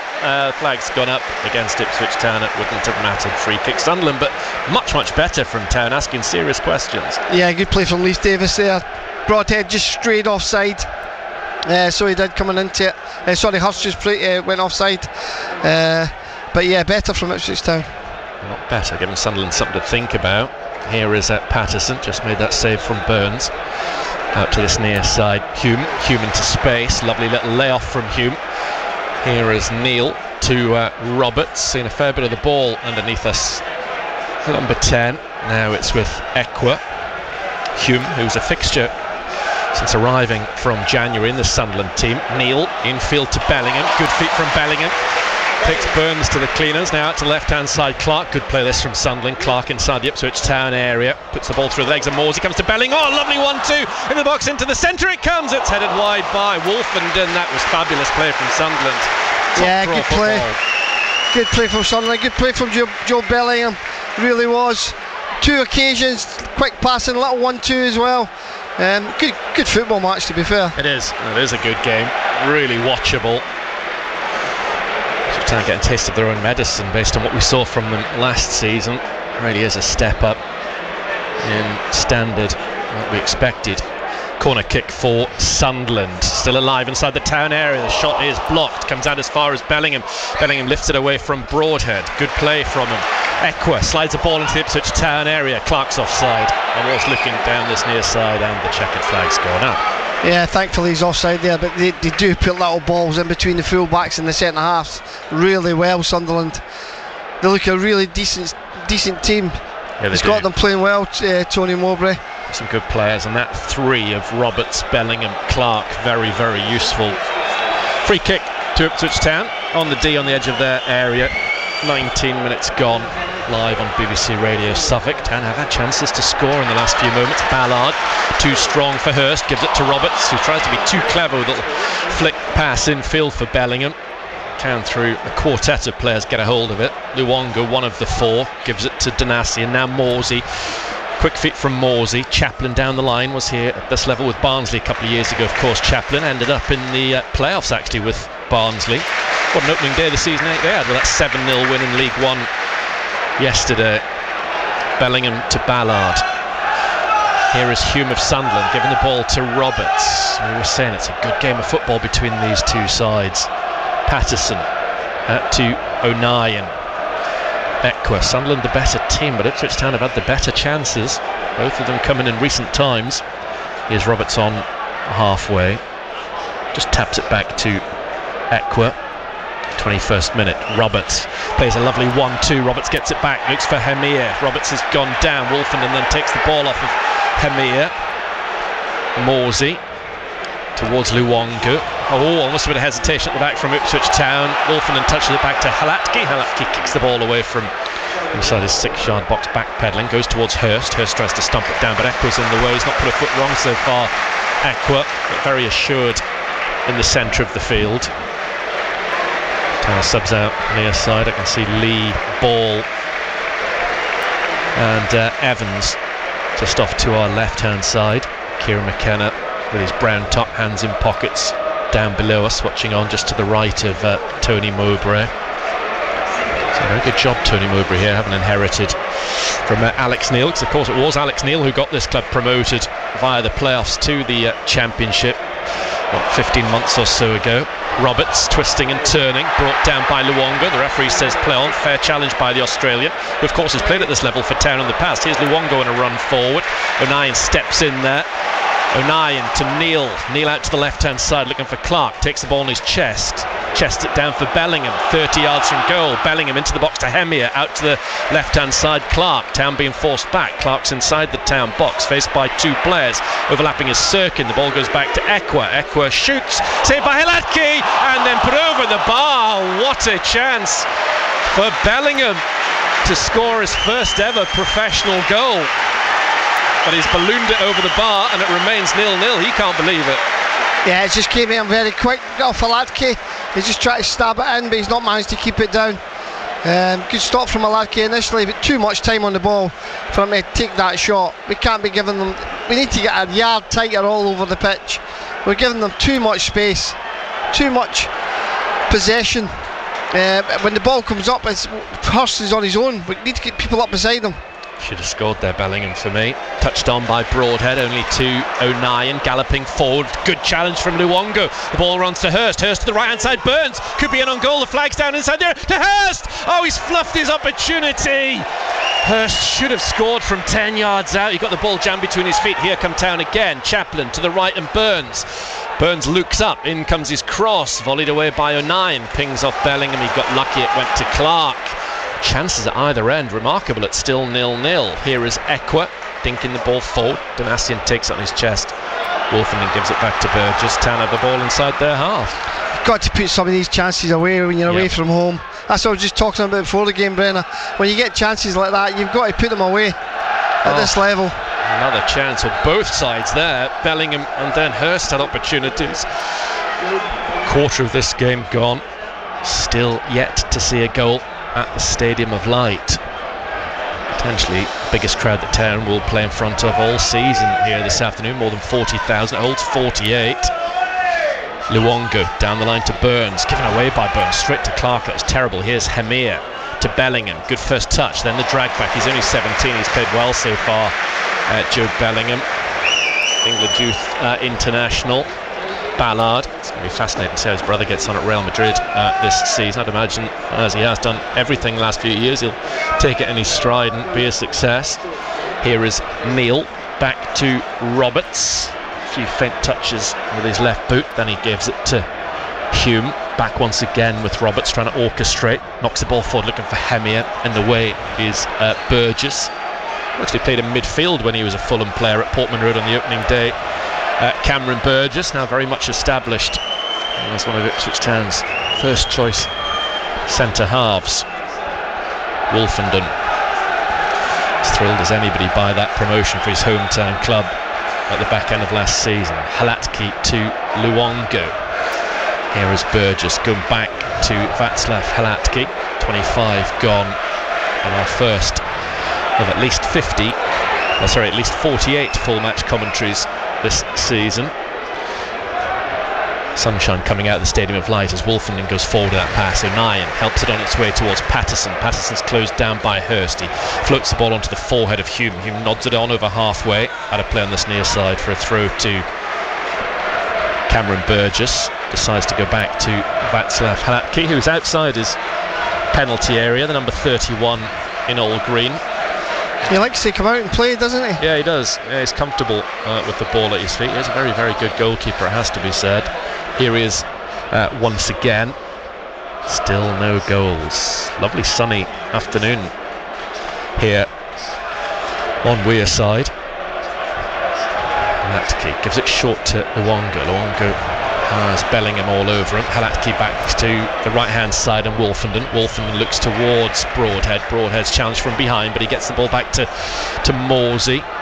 Morsey's played at this level for Wigan and, of course, Middlesbrough in the past. Here is Burgess losing the ball. Been won back by Sunderland, pressing high against Ipswich Town. Now Ekwa thought about the shot. He's got the player in front of Hemir. Hemir's layoff's not good enough. Broadhead picks it up in midfield for Ipswich Town, but then runs into three red and white shirts. Ekwa the latest, who gives it back to O'Nien. O'Nien, who starts off so many attacks, gives the ball to Neil. Roberts one-on-one with Davis. An intriguing battle between these two. Roberts comes in field, tries to play it 1-2 with Neil. Intercepting it is Burgess. Burgess can't find Hurst. Ballard's touch sees the ball go out. Needs some support up there. There's no target. I mean, Hurst is doing his best, but we need to do better on the ball. And I think that's what we're saying. It needs to be a lot slicker and quicker on the ball than what we're doing it. It's alright playing out for the back, but you've got to do it sharp. Alex Matthew with us this afternoon on BBC Radio Suffolk, watching Sunderland 0, Ipswich Town 0. I'll have Cole Skews alongside me, former Town midfielder for Ipswich Town against Bristol Rovers on Wednesday. Looking forward to working with Cole. Neil for Sunderland carries the ball to the edge of the Ipswich area, gives it back to Bellingham. Chance of man on, that was Chaplin. Chaplin got the ball, but only briefly. Again, it's Sunderland who've ruled the roost when it comes to possession. Again, Town have had three really good chances. Davis, Burns, and then Hurst. Could easily have been 3-3 this game, or maybe even 3-2 Ipswich. They've had the better chances, albeit Sunderland have been the better side. Here is Ekwa, back to Clark. Clark over the top, trying to get Neil in after he'd advanced from midfield. Davis towards Luongo. Hemir bundles into the back of him. Striker's challenge, some might suggest. Luongo's down in a pile, and it's a free kick again to Ipswich Town, who haven't won here for 5 years, lost their last 3 visits. At the moment it's even Stevens in terms of the scoreline. Donasian preferred to ball in that right back position in the absence of the suspended Harry Clark. That was Town's only red card in the league last season, came in the final minutes at Fleetwood. Clark of course had an injury in pre-season, but he's made good progress. I think he's back in training. I guess he could feature against Bristol Rovers, maybe be on the bench for his former club Stoke next Saturday, which is great to hear. I've had a few walking wounded in recent times, but Broadhead and Luongo both fit to start this game. Walton's the only medium to long termer. A bit subdued the atmosphere now at the Stadium of Light. Throw into Sunderland. Midway inside the Ipswich half, it's Hume once again. He's only 21, the Northern Ireland international. He was wanted by a few clubs when he decided to join Sunderland in January. O'Nien to Sirkin. Said his injury problems the last 12 months. Sirkin didn't play a full part in pre-season, but was always likely to start at left back this afternoon. Now Roberts once again, who's seen as much of the ball as anybody in wide areas in particular. Infield from Hume. Here is O'Nien. Joyce coming forward with the ball. To his left hand side is Clark. Off the outside of his right boot, just guides it away from Donacien, finds Ekwa in midfield. He plays it forward towards Neil. Neil shoots across the face of goal. Halatki had it covered. Didn't get fingertips on the ball, so it's a goal kick off the deck for Town. Still think we need to close that down. They're getting too much time to go and have a shot at goal. I mean, he's 20 yards out there. He's got to be hitting the target. But Clark and Roberts have been superb for Sunderland, haven't they? Yeah. On both flanks. They really have. Always going to be a threat. Burgess plays the goal kick square and short to Halatki. He puts his right foot through the ball, forward to halfway it goes. It's over the top of Hume. Down on his knees goes Hurst. Ballard has the ball now behind him. O'Nien to his left-hand side, the old man in the Sunderland team at the grand old age of 28. Luke O'Nien. Just in general, it's a very, very young squad. Rigg on the bench made his debut at 15 last season. Ekwa, nice little layoff, yet to put a foot wrong. Ekwa coming forward to Sirkin, he shrugged off Burns. Sirkin still got the ball, stopped by Wolfenden. Never really found his balance, Sirkin, after the original nibble by Burns. Wolfenden took it off of him. Morsey runs into a cul-de-sac, but does well to find a pass to the right hand side in space. And sunshine, it's Chaplin, last season 29 goal striker. Forward he comes. In comes the challenger Bellingham. It runs to Burns. Ipswich Town have a cross from Burns, but that's terrible. Probably won't hit many worse this season. Swung straight out behind, totally aimless from the number 7. Wow, you don't expect what Burns doing today, what he's doing. That's a shocker for him. Played a little bit for Bristol City at this level early in his career, but no real championship experience to talk of. Wes Burns. Here is Wolfenden with a header. Morsey nods it on, controlled by Clark.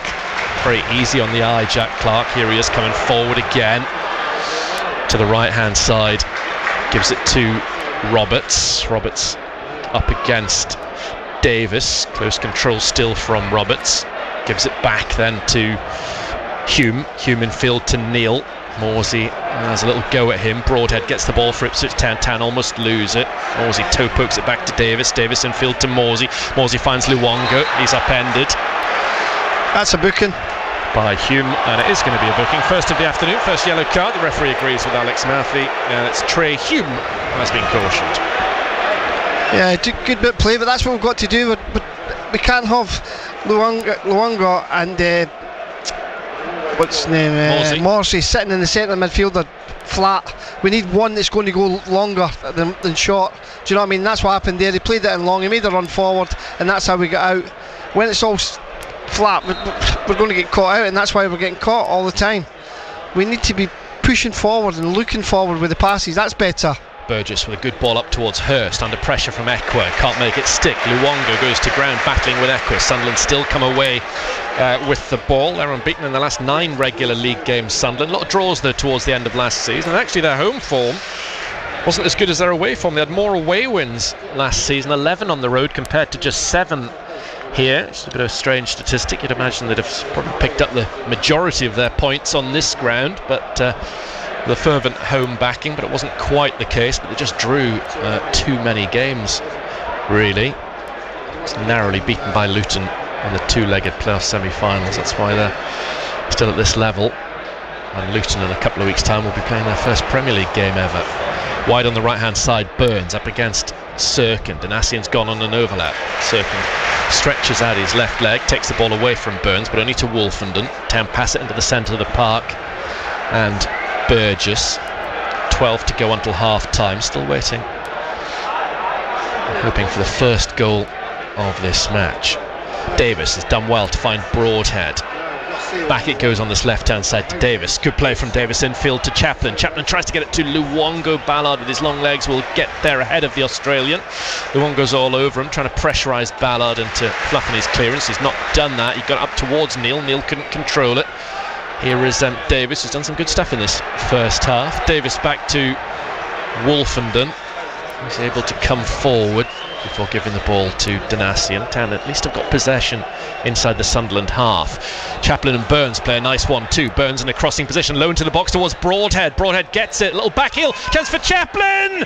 He's pulled it wide off his left boot from 16 yards. It's come up for Sunderland player for a corner kick, but that was another chance for Town. Oh, they're there for the taking, aren't they, when they're going forward? they're great going forward, Sunderland, but they're struggling with Ipswich Town going forward. When they get the passes down, we need to make one of these count. We really do. But good player, and we keep doing it better from Britton from Burns that time. But Chaplin's getting himself in nice little holes just in front of the midfield, the centre backs and the midfielders. He needs to get the ball into his feet. Corner kick for Ipswich Town. It's given to Donassi, who pulls it back to Morsey. Morsey chips it into the Sunderland box. Hasn't been cleared yet. Now Ekwah should put his right foot through the ball. Nods it on first. He's held up by Burgess, who'd been up there from the set piece. Sunderland played out nicely. Good play from Sunderland on the counter-attack. Hamir into the path of Clark. Ipswich Town have got blue shirts streaming back. Sunderland on the counter. Clark comes in field. Clark's tripped by Burns. That's going to be a yellow card. Yeah, no big surprise. I think when Hume was booked a few moments ago, I think that Tony Mowbray was sent to the fourth official. That's no worse than what Wes Burns got away with earlier on. He was already on half a yellow card, Burns, I think, before that challenge for the earlier foul, so no big surprise. He knew what was coming there. Yeah, that was his second one, wasn't it? Yeah, that's why he's been booked for that. Town have had chances. It's what you talked about even before 5 o'clock, Alex, about having to be clinical at this level, and they've not been in this game, but it's not going over the top to say they could have scored 3 or 4 in this first half. Yeah, with very little possession. Sunderland with a long-range free kick, and it comes from Roberts. Good header from Ballard, knocked it square. It will go to Burns. It bounces away from him. It's allowed Clark to get on the ball. It's been a danger all game so far. Clark gives the ball back to O'Nien. In comes his cross over the top of Wolfenden. Surely a goal, prodded towards goal, blocked away. Town had bodies back, and they did their job. Sunderland, bright sunshine far side. It's Clark again up against Donassi, having a really good game. Clark takes on Donassi. Donassian's held him up and then eventually seen it out behind. Excellent defending from Janoi Donassi, and it looked for a second as if he was going to be beaten. He wasn't. Yeah, good play from Donassi there, but before it was just a little lucky. We got the break in front of goal there. We managed to toe poke it away, but it was ricocheting about there. I mean, Sunderland's had all the possession. They look more better to look at going forward than Ipswich Town do, but Ipswich Town have created the best chances. They have, without a shadow of a doubt. Absolutely, really good game to watch. Hurst, I feel for him. Not much to work on up there against O'Nien and Ballard. Off he goes again. He'll never stop running and closing down. Hurst gone after Patterson. Oh, Patterson was a little bit shaky there. Just got rid of the ball. The last potential moment. Found Sirkin. That was his only option. Lots of seagulls inside the Stadium of Light, floating around here, there and everywhere. Here is Luongo finding Janoi Donassi. Touched away from him in out of play far side for an Ipswich Town throw in. Still goalless though. Remarkable given what we've seen so far in this first 37 minutes. Maybe an afternoon where a substitute makes a big impact. Town with probably the more attacking quality on the bench, perhaps. Sunderland haven't got massive strength in depth in terms of attacking players. Ball's out far side for a throw-in to Ipswich once again. Donassi is going to be taking the ball from Burns, one would have thought. Throw-in to Ipswich, far side. That's their right for the next 7.5 minutes of this first half. Donassi to Chaplin. One of the players who's had one of those chances. He had Chaplin's name to the list of Burns, Davis, Hurst. All had really good opportunities on another day that they'd all have scored. Here is Wolfenden. Maybe nervy start. He's been fine, as have Town been for the most part, up against a good side, particularly coming forward, Sunderland. Donassi to Chaplin. Cushion straight back to Donassi. No pace in the game at all at the moment. Here is Luongo, just north of the centre circle. Donassi finds Chaplin. Chaplin can get the ball out from under his feet, then play it round the back towards Burn. Just too much on that, but he's offside anyway. Unlucky. Nice idea. Yeah, it was a nice idea. Good play from Chaplin. Just too much on the pass, and Burns had just gone a little bit too early. 6.5 minutes to go in this first half. Hume, ball down the line towards Hamir, up against Wolfenden. Hamir still has the ball. Slick feet from him, then it goes back to Hume, supported by a few in the ground. Ballard to Ekwa, gets away from Chaplin, drifts infield away from Luongo, finds Neil with a deft touch to Bellingham, out to the left hand side. Clark, good play this from Sunderland. Clark one-on-one with Donassi, could be troublesome inside the area. Good block challenge from Morsey, getting back to help out his right back.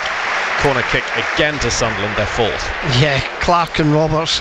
Donassi knows he's in a game today, doesn't he? Every time he gets the ball, Clark's at him. Really good player. So much more quality than town we're used to facing last season, all bar at a handful of players spread across a few clubs. Corner kick to Sunderland, approaching the final 5 minutes of the first half, and it comes off to our right, telegraphed straight under the forehead of Wolfenden. Good distance on that header, up towards halfway, gathered by Neil gives it to Ekwa, his cohort in midfield. Ekwa into the centre of the field, had time with Chelsea and West Ham in the past. Ekwa, here is Sirkin in an advanced role in front of Clark for once over on the far side. Come off an Ipswich Town player, out for a throw-in to Sunderland. Ekwa to Bellingham, to the left-hand side is Clark. Clark elects to cross early on this occasion, thwarted though by Donassi. Another throw-in to Sunderland. Still quite quiet inside the Stadium of Light. Just going to say that, Brennan, they've done the first thing right. They've quietened this crowd. They really have. Sunderland definitely had the better of the start, and overall will have ruled the roost in terms of possession this half. Bellingham getting it through to Clark. Clark goal side of Donassi. Donassi knocks him down in the box. Now the referee says it's an Ipswich Town ball. There weren't too many protests for a penalty there, it has to be said. It was a blatant shoulder push up though, wasn't it? It was a blatant. Oof. I've seen them given. So is the free kick for a dive or for an offside? It's certainly an Ipswich Town free kick. Offside. Offside. Can't be offside though, can it? That's what I'm confused about. Clearly you think you would have given him a yellow card if it was a dive. Anyway, Ipswich Town have got a free kick, no penalty to Sunderland. It's not as if players swarmed around the referee, it has to be said. So it looks like justice has been done. Václav Halatki in for Walton with this free kick. So 9 of this team started on the final day of last season, a world away from previous summers at Ipswich Town, when there's been wholesale changes. Well, summer of continuity and stability. Actually, 6 of this team started against Bolton a year ago, that 1-1 draw when this referee gave a penalty against Leif Davis, if you remember. Another throw into Donassi and far side. 3.5 minutes to go of normal time. New regulations though this season in terms of ball in play time. There'll be longer added on periods at the end of games. Here is Hurst with a chest trap back to Broadhead. Ekwa and then Bellingham flying in on challenges. Luongo comes away with the ball, but he gives it away to Bellingham under pressure. Roberts, little back flick, finds Neil, overlapping as Hume. Neil picks out a pass to the far side, or Donassi gets back and heads it away from Halatki for a 5th corner kick to Sunderland. Ipswich Town stretched at the back there. Yeah, it's a good defending in the end. He couldn't do much else. No, he couldn't. He had to get something on it. Just head it away from goal. That's exactly what he did. Sunderland trying to break the deadlock in the final 2.5 minutes of normal time at the end of this first half. It's been a really, really good game of football, a real test for Ipswich Town on their return to the Championship. Don't want to concede now. Sunderland take this corner kick short, and it comes from Roberts, headed away well by Burgess. There's only one person going to win that in his eyes when it swung into the box, and he did well. Here is Clark knocking a ball into the Ipswich area. Burgess again wins it in the air, so commanding, one of the real strengths to his game. Burns jinks away from Sirkin, hits and hopes forward, but it's Neil who is there to tidy up. Back to Patterson. 2 minutes of the first half to go.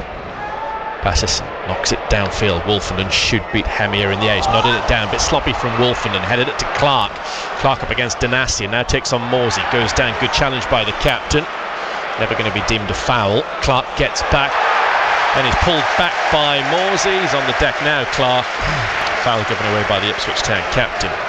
Good work back by Clark there, really was. never gave up the chase and got his team a foul. Here's O'Nien to Ekwa, giving it to Bellingham. It's been quiet in recent times. Bellingham, 90 seconds of the first half to go, had that great chance for Sunderland, and amongst the Ipswich Town opportunities to the 17-year-old. Here is Sirkin.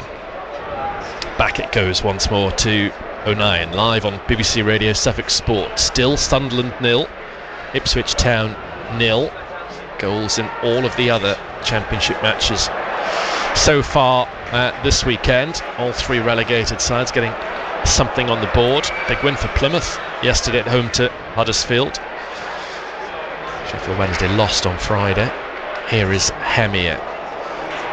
Almost lost the ball, but very fortunate that the challenge by an Ipswich Town player saw the ball ping back to Ekwa. Hume to Roberts on this right hand side, having another run at Davis, then trying to play it through his legs. Ball might deflect back towards Roberts. In steps Chaplin. Ekwa gets on the ball though for the home team. Ekwa to Roberts, well done by Broadhead, lovely interception, running forward. Broadhead still has the ball, gives it to Hurst out to the left hand side. They might have to go at just the two of them. Hurst on the left, Broadhead's now in the middle. Hurst comes in field on the corner of the Sunderland area, overlapping is Davis, uses him as a decoy. Hurst still has the ball, back he gives it to Morsey in a central area in the Sunderland half. Out to the right in the sunshine is Burns. Burns coming in field, knocks a ball into the box, headed away. 2 minutes, just the 2 minutes of added on time. Another good bit of play from Town, and we're into the added on 2 minutes. Yeah, good play from Ipswich going forward, keeping the ball, trying to create something, just couldn't get the final ball in, but better play. Danassian has the ball tight to his chest, far side. There's the option for multi-ball system in the Championship this season, doesn't seem to be in place at the Stadium of Light this afternoon. Danassian arcs his back and throws the ball into the box, headed on by Burgess, nodded down, might be a chance for Davis, who hits one into the ground, deflected, and Ipswich take the lead. There's a massive deflection. It was Davis with the initial shot. Broadhead's celebrations are subdued, but right at the end of this first half, it's the away fans who go crazy. It's Sunderland 0, Ipswich Town 1. Oh wow, we will take that. We'll take that all day.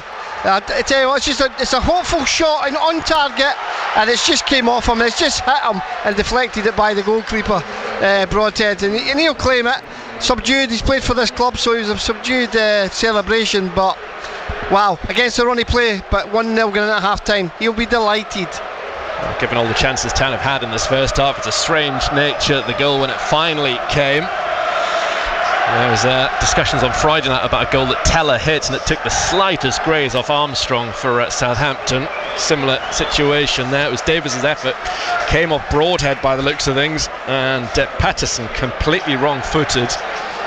Town have had all these chances in this first half. Sunderland I feel it's a harsh scoreline given the way they have played, but they haven't taken the opportunities that have come their way, and it's Ipswich Town who have this lead on the return to Championship football. Well, we didn't tempt fate by talking about the fact that no game had ended 0-0 so far in this division. All 12 have got goals on the opening weekend. Here is Roberts up against Broadhead. Broadhead can't get the ball off of him. Ekwa to the left hand side. Here is Clark. Extra time added on for the goal celebration. Morsey blocks it away. Can Ipswich Town go in with a half-time lead of 1-0? Sunderland have a throw far side. Sunderland will come out all guns blazing. Start of the second half, Ipswich Town will know what to expect. Town fans in fine fettle. Ball forward for Sunderland, trying to draw level before half-time. Town trying to just see this one over the line. Here is Broadhead, held up by Neil. Actually, Broadhead was doing the holding, says the referee. Neil takes the free kick quickly. Played 3 minutes of the added on 2, if that makes sense. Here are Sunderland with Neil just behind Hemir. Danassian to Chaplin. Then it's Burgess who whacks it forward, understandably so. Ballard's going to see it out for a throw-in. It's a good first half, Burgess. Yes. Commanded the centre backs very well. Referee checks his watch. Throw in for Sunderland. Hume is going to be taking it. Surely the last piece of action in this first period. Roberts gives it to Chaplin. Broadhead to Hurst. Hurst comes in field, bit of a heavy touch. Hurst still got the ball. Good sliding challenge from Bellingham. Hurst made a mess of that chance though, really. His touch wasn't good enough. Could have been an opportunity for him. They've not been too heavy with his touch. Here is Clark. Clark gives it straight to Luongo. Not sure where the referee's got all this extra time from, it has to be said. Morsey. Town lead 1-0 at the Stadium of Light. Morsey gives the ball to Luongo, and that's it. End of this first half. Ipswich Town getting the only goal in added on time at the end of the first period. It's been a good game of football, Alex Matthew. It's been a great game of football. Sunderland very pleasing on the eye, but they've not really created a lot. The set plays have been poor. The final ball into the box we've managed to deal with, down to Burgess being in the right position at the right time. But Ipswich Town, when they have broke forward and when they have had the ball, they've created 3 or 4 good chances. They haven't taken them, and then we've had a speculative shot from outside the box. It's been blocked and it came off Broadhead and went in the back of the net. So you ride your luck in these games, and these games keep me touches. I can remember last season or the season before, Brennan, we came here and we absolutely battered them and beat 1-0. So it comes around. What comes around, you get it back. You know what I mean? So. Yeah, happy, really happy going 1-0. It gives us something to build on. It's been an obvious step up in standard, hasn't it? Oh, massive, and a lot of the players will be saying that to themselves, because we're used to be having all that possession. We're normally the team with all the possession, and to not have the possession, we've got to learn to cope with that and deal with it. And as the game went on, we have dealt with it, and Sunderland started to rush their passes a little bit. Just at the last 5 minutes, he gave the ball away on 3 or 4 occasions, and we could probably get in again. I think once we get the ball wide, I think we can get in these areas and we can create chances like we've seen. But it's a very open game of football. It really is. You felt quite sorry for George Hurst, haven't you, in that first half? I have, because he's to be fair to the lad, he's worked his socks off up there. He really has. He's fought, and any scraps he's tried to get on the end of, and the running he's doing up there himself, and the battling he's doing for his team. Honestly, it's really good centre forward play. And you'd imagine Sunderland come out all guns blazing, won't they, at the start of the second half? It's going to be fascinating to see how Ipswich Town do in that first quarter of an hour in particular. Yeah, I think Tony Mowbray will be going in and saying to his players more of the same. More of the same, just a little bit more clinical with the pass into the box, with the final pass, when you get in the last final shot, because they've had probably more shots than us, but we've probably more on target. But possession wise, it's been all Sunderland. Well, so far so good for Ipswich Town, though, in terms of the scoreline. Their return to the Championship sees them lead Sunderland by 1-0 at half-time. Yeah, brilliant stuff from an Ipswich Town perspective. We'll be back with Brennan Woolley and Alex Matthew on BBC Radio Suffolk for the second half. Earlier today in the Championship, Leicester coming from behind to beat Coventry 2-1. Finished Leeds 2, Cardiff 2 at Elland Road after Cardiff had led 2-0 at half-time. In the Charity Shield, Manchester City closing in on victory. Cole Palmer with a goal in the 77th minute. They lead Arsenal 1-0. 8 minutes of stoppage time due to be played, and we're into the 93rd minute now. A couple of players have gone down, but Arsenal 0, Manchester City 1. Arsenal have in the 11th minute of stoppage time at Wembley equalised, so it's 1-1 in the Community Shield. A deflected goal. Arsenal 1, Man City 1. Looks like that one will be going to penalties. In our first match back in the Championship, Ipswich Town going very well at the Stadium of Light, and the second half is next. Penalties next in the Community Shield between Arsenal and Manchester City. 1-1 after 112 minutes of regular time in that one. In the Netball World Cup final, half-time, England 23, Australia 27. In the Championship today, a win for Leicester at home to Coventry. They came from behind to edge that one by 2-1. Leeds came from 2 down to draw 2-2 with Cardiff. Second half about to get underway at the Stadium of Light on BBC Radio Suffolk, where Ipswich Town leads Sunderland by 1-0. Brennan Woolley. Yeah, Sunderland was 62% of the possession in that first half. Town obviously with just the 38. 4 shots on goal aside. Sunderland with only the 1 on target. Town with 3. And the most important stat is that the scoreline is 0-1 in Ipswich Town's favour. That deflection off Nathan Broadhead. The difference between these two sides right at the end of that first period. It's going to be the same 22 players that start the second half that started this 5 o'clock kick-off. So Hlatke in all green, just doing his final checks of the netting off to our left-hand side. His back four, Danassian, Wolfenden, Burgess, Davis. That's Morsey and Luongo. Then you've got three of Burns on a yellow, Chaplin and the goal scorer Broadhead in support of Hurst through the middle. On the bench, 9 subs this season: Slicker, Lee, Ball, Evans, Taylor, Harness, Hutchinson, Jackson, Ladapo. I'd imagine we'll see probably all 5 of the available subs in this second period. Sunderland have Patterson and all yellow. They're in red and white stripes, incidentally. Their back four is Hume on a yellow, Ballard, O'Nien and Sirkin. Then their holders are Neal and Equa, a 3 of Roberts, Bellingham, Clark. All had a good first half. Hemir leading the line for them, the number 9, hoping for a debut goal. On the bench, Bishop, Rigg, Triantis, Pritchard, Bennett, Barr, Gooch, Bart and Huggins. Play underway in this second half. Ipswich Town in blue, white, blue, defending the end off to our left-hand side. 1-0 they lead as Burgess gets on this ball ahead of Hemir, gives it back towards Halatki, shapes to clear immediately but then holds on to the ball with a touch. Now does find halfway and just beyond. Hurst can't get it under control. Luongo goes to ground. It's an important interception to get the ball away from Neal before it breaks back to Burgess at left back. A number of people still heading back from the refreshment kiosks at half time. Burgess holds on to the ball. First he goes back to Halatki. Marked his last league start with a 1-0 win, did Halatki. Out it goes to Wolfenden. Now Danassian down the line to Chaplin. Looked to have gone out to play the ball. Not quite all of it apparently. Tony Mowbray can't believe it. He was convinced that ball had crossed the white line. It did look like it from here.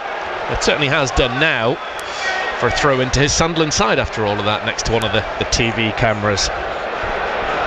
Was a bit hard out though, wasn't it? It did look it. You could see why he was less than pleased. They have scored in the last 16 games here in all competitions. Sunderland scored every game on this ground since November, in fact.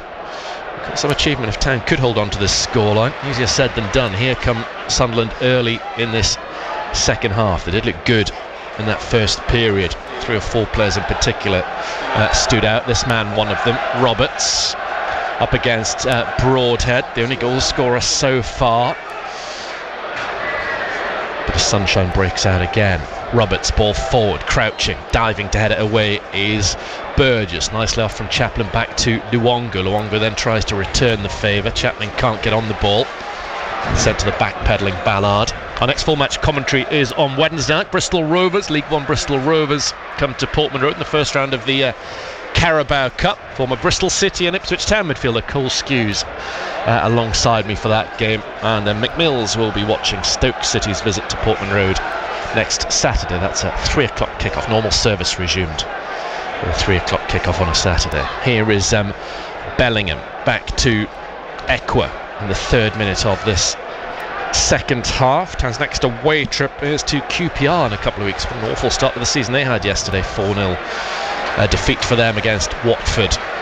Ballard to the right hand side. Sunderland with plenty possession. In comes Hume, it was, away from Broadhead. Equa, little ball into the box, chance for Hemir on his debut. Hemir still got the ball, good play from Hemir. He still got it, didn't shoot though. He should have done. Wolfenden's eventually got the ball, then he's impeded by the Portuguese, and it's a free kick to Ipswich Town. But Sunderland should have made more of that opportunity. He should have done. He done so well to start with. I don't know why he didn't try to be too clever. Don't know why he just didn't let go. He really should have done. Words between Wolfenden and Halatki, but all calmed down, and fair enough, good to see that, nothing wrong with it. As Halatki gets ready to take this free kick for Ipswich Town in their penalty area, but he did, I don't know if he wanted to try and walk it and what he wanted to do, Hemir. He seemed to have set himself up with some slick footwork, just bang it into the net from, 6 yards, no more than that. Wasted though. Town off the hook perhaps. 1-0 Ipswich leads. Chaplin with a header to Morsey. Morsey over the top of Equa. Here is Broadhead, the goal scorer, coming forward for the first time in the second half. Ipswich Town. Chaplin to the right hand side finds Burns. Burns up against Sirkin, gives the ball to Chaplin, can't play the 1-2. Burns is just blocked off, too much on the lofted pass from Chaplin anyway. Goal kick to Patterson, who's an England under 21 international, like Jordan Pickford, came through the academy here and has established himself as number 1 choice, that 23-year-old. O'Nien towards Hemir on halfway, beaten in the air by Burgess. Chaplin to Luongo. Luongo gets the ball back to Davis. Now here is Luongo once again, got more and more into the game the Australian. Wolfenden. Good ball between the lines, first time from Wolfenden, finding Chaplin. Down the line is Burns, overlapping Danassian. Burns comes in field, gives it to Chaplin. Chaplin to Danassian. Lovely play this from Ipswich Town. Danassian into the centre, cleared away by Sunderland. That was really, really nice from Kieran McKenna's Ipswich. Yeah, really good play from Ipswich Town going forward there. Good play from Clark. Then it's just comes off an Ipswich Town player. Wolfenden allows Halatki to come onto the ball and pass it out to Burns. Ipswich Town growing in confidence. Burns skips away from Bellingham, coming in field, plays up towards Hurst, slightly away from him. O'Nien gets it back to his goalkeeper Patterson. Town haven't been under the cosh as I expected from Sunderland, with all guns firing at the start of the second half. Here is Bellingham. It's been fairly even, really. Yeah, that's been the best passage Ipswich Town in the full game. Yeah, first 6, 7, 8 passes, and just about ended with a tap-in. But yeah, good play from Ipswich Town. Probably real blood and thunder stuff from Tony Mowbray's side early doors the second period. It's really not happened. Very little between these two sides in this 5.5 minutes. Town more than holding their own. Sunderland with the ball inside their own half, not offering up a great deal so far. That can change though. Here is Neil with a crossfield pass. Clark in lots of space. This is ominous. Cross comes Danassian. Clark's got the ball, edge of the Ipswich area, overlapping is Sirkin. Sirkin gets on the ball, dinks it towards the far post. Headed up and over by Neil. Davis did enough, just got himself in the way there, and it's a goal kick to Town. I don't know if he meant it or not, Leif Davis, but that was good defending, because he just went up to head it and then he's ducked at the last minute and put the striker off coming into the back post, and he's just headed it wide, so he's not conceded a corner, and he's got his team back in possession of the ball. Sunderland desperately miss Ross Stewart, don't they? Oh, massive hole up front for them, with all due respect to Hemier, who's only 19, his first competitive game in English football. It's a big ask for him in that position, out near side for a throw in if finances allow. I'd imagine Tony Mowbray is looking to strengthen in that area, although he's got Ross Stewart coming back next month, but after so long out, he's not going to see the best of him for a little while after that. Here is Sirkin with a throw to Ekwe on halfway. Quiet the Stadium of Light. 1-0 Ipswich Town lead. Broadhead late on in that first half. It's a 5 o'clock kickoff we're watching here, 7 minutes gone in the second half. Pleasant evening in the northeast. Luongo, after some sloppy work from Roberts, quick feet from Chaplin. Broadhead gives it back to Burgess to Davis. Town playing well, nice work this. Luongo gets the ball out from under his feet. Referee plays an advantage. Broadhead to Hurst inside the area for 2-0. Yes! 2-0 Ipswich Town.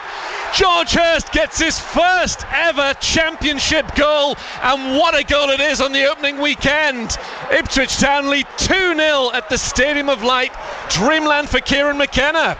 Great football as well, Brenner. I must say, passing it across. The referee's done is really great, because Luongo was fouled and he's let us play on, and it's a lovely pass into Hurst, and he touched out his feet, and it's a great finish. Keeper's no chance.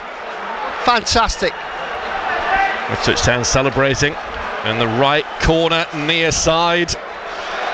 8 minutes gone in the second half. Sam Mosey kisses the turf. His side lead by 2-0. It was good play from Ipswich, who started the second half well, looking confident, looking more than a match for Sunderland, and goals relatively quick fire either side of halfway have given them this cushion.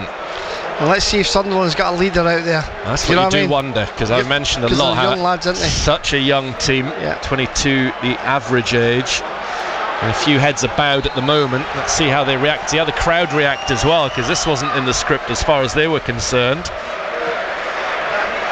Now it's with Sirkin. There's no fluke about that goal, Brenner. That was a good footballing goal and a great finish by a good striker. He's done it. Chaplin goes from a distance over the top of Patterson. He's hit the bar. Might come back to Hurst for 3-0. He's fouled in the box. In comes a shot from Broadhead. It's blocked. Then he goes down at the feet. Patterson. Oh, what a goal that would have been from Chaplin from miles out. The keeper was off his line. Brilliant vision from Chaplin to see the possibility. It was over the top of Patterson. He was nowhere and he hit the bar. What a goal that would have been. Here is Burns to intercept a crossfield ball.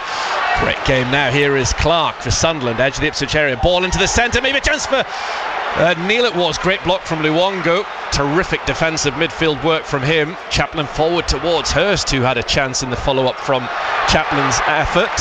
And now the ball's out far side for a throw to Sunderland. I thought that was a penalty as well. Well, I wondered about that as well as the follow-up.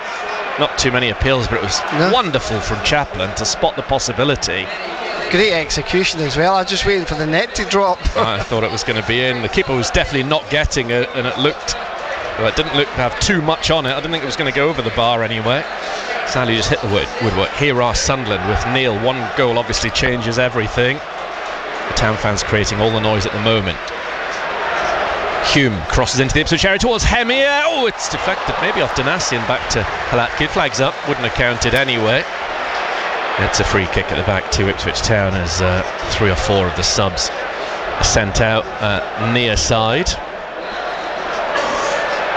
Well, we were talking at half time there, Brennan. We were saying like Sunderland are going to come out in the first 15 minutes, and to be fair, it's been Ipswich Town, the 2 best chances. Halatki gets a yellow card for time wasting. Still taking his time over this free kick.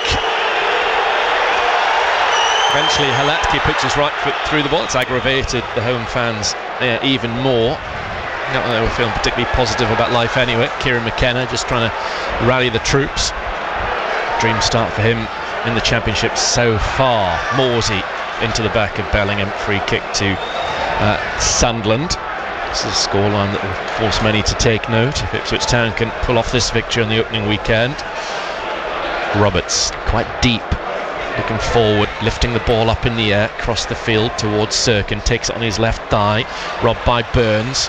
Morsey to Chaplin, chance for Ipswich Town to come forward. Chaplin to the right hand side and Burns, everything to his left. He's tight to this near touchline. Burns with an early ball into the box towards Hurst, might run all the way towards Davis. Davis gives it to Broadhead in the D. Broadhead tries to pick his spot, saved by Patterson. Again a real threat from Ipswich Town. Yeah, good play again Chaplin's the instigator, getting in little holes, picking the ball up, feeding Burns. Good ball in from Burns, and again the shot just a little bit tame in the end, but good play against from Town. Town more than matching Sunderland in this second half. It's really surprised me what little we've seen from Sunderland in this 12 minutes. Credit to Ipswich Town, more than comfortable at this level. Well, Sunderland's got to come out even more now, so it's going to leave gaps for us to get in behind. Exactly, and you've got Hutchinson to come off the bench, Jackson's pace, Ladapo. You can see Ipswich Town hurting him on the counter-attack. Ekwa towards Bellingham. Not that Tony Mowbray will be panicking or necessarily making changes at the moment. And actually, when I look at his bench, Pritchard's just come back from an injury, sort of an attacking midfielder. Yellow card for Kieran McKenna. Well, there's a big, possibly the biggest surprise of the entire afternoon. And Pritchard's coming on. Pritchard's coming on for Sunderland, but again, like I said, not a striker. And also Abdullah Bar, by the looks of things, who's a midfielder. They are short in terms of game changers up top. Looking at them, though, there isn't a striker on the bench. No debut goal for Joe Bellingham. See some good stuff from him. He'll be fine. Off he comes. He looks not bad. He didn't look bad at all, did he? No, he's good. A lot of nice touches.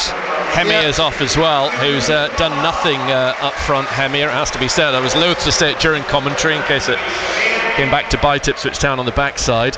But off go Hemir and Bellingham, and on come Pritchard, who's an attacking midfielder. And also, as I say, Bar. So he's a bit Clark up front.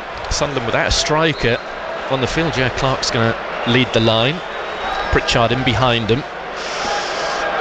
And it looks like Bar's gone to the left. Roberts has obviously stayed on the right hand side. You've still got Neil and Ekwa behind them. So same system by the looks of things.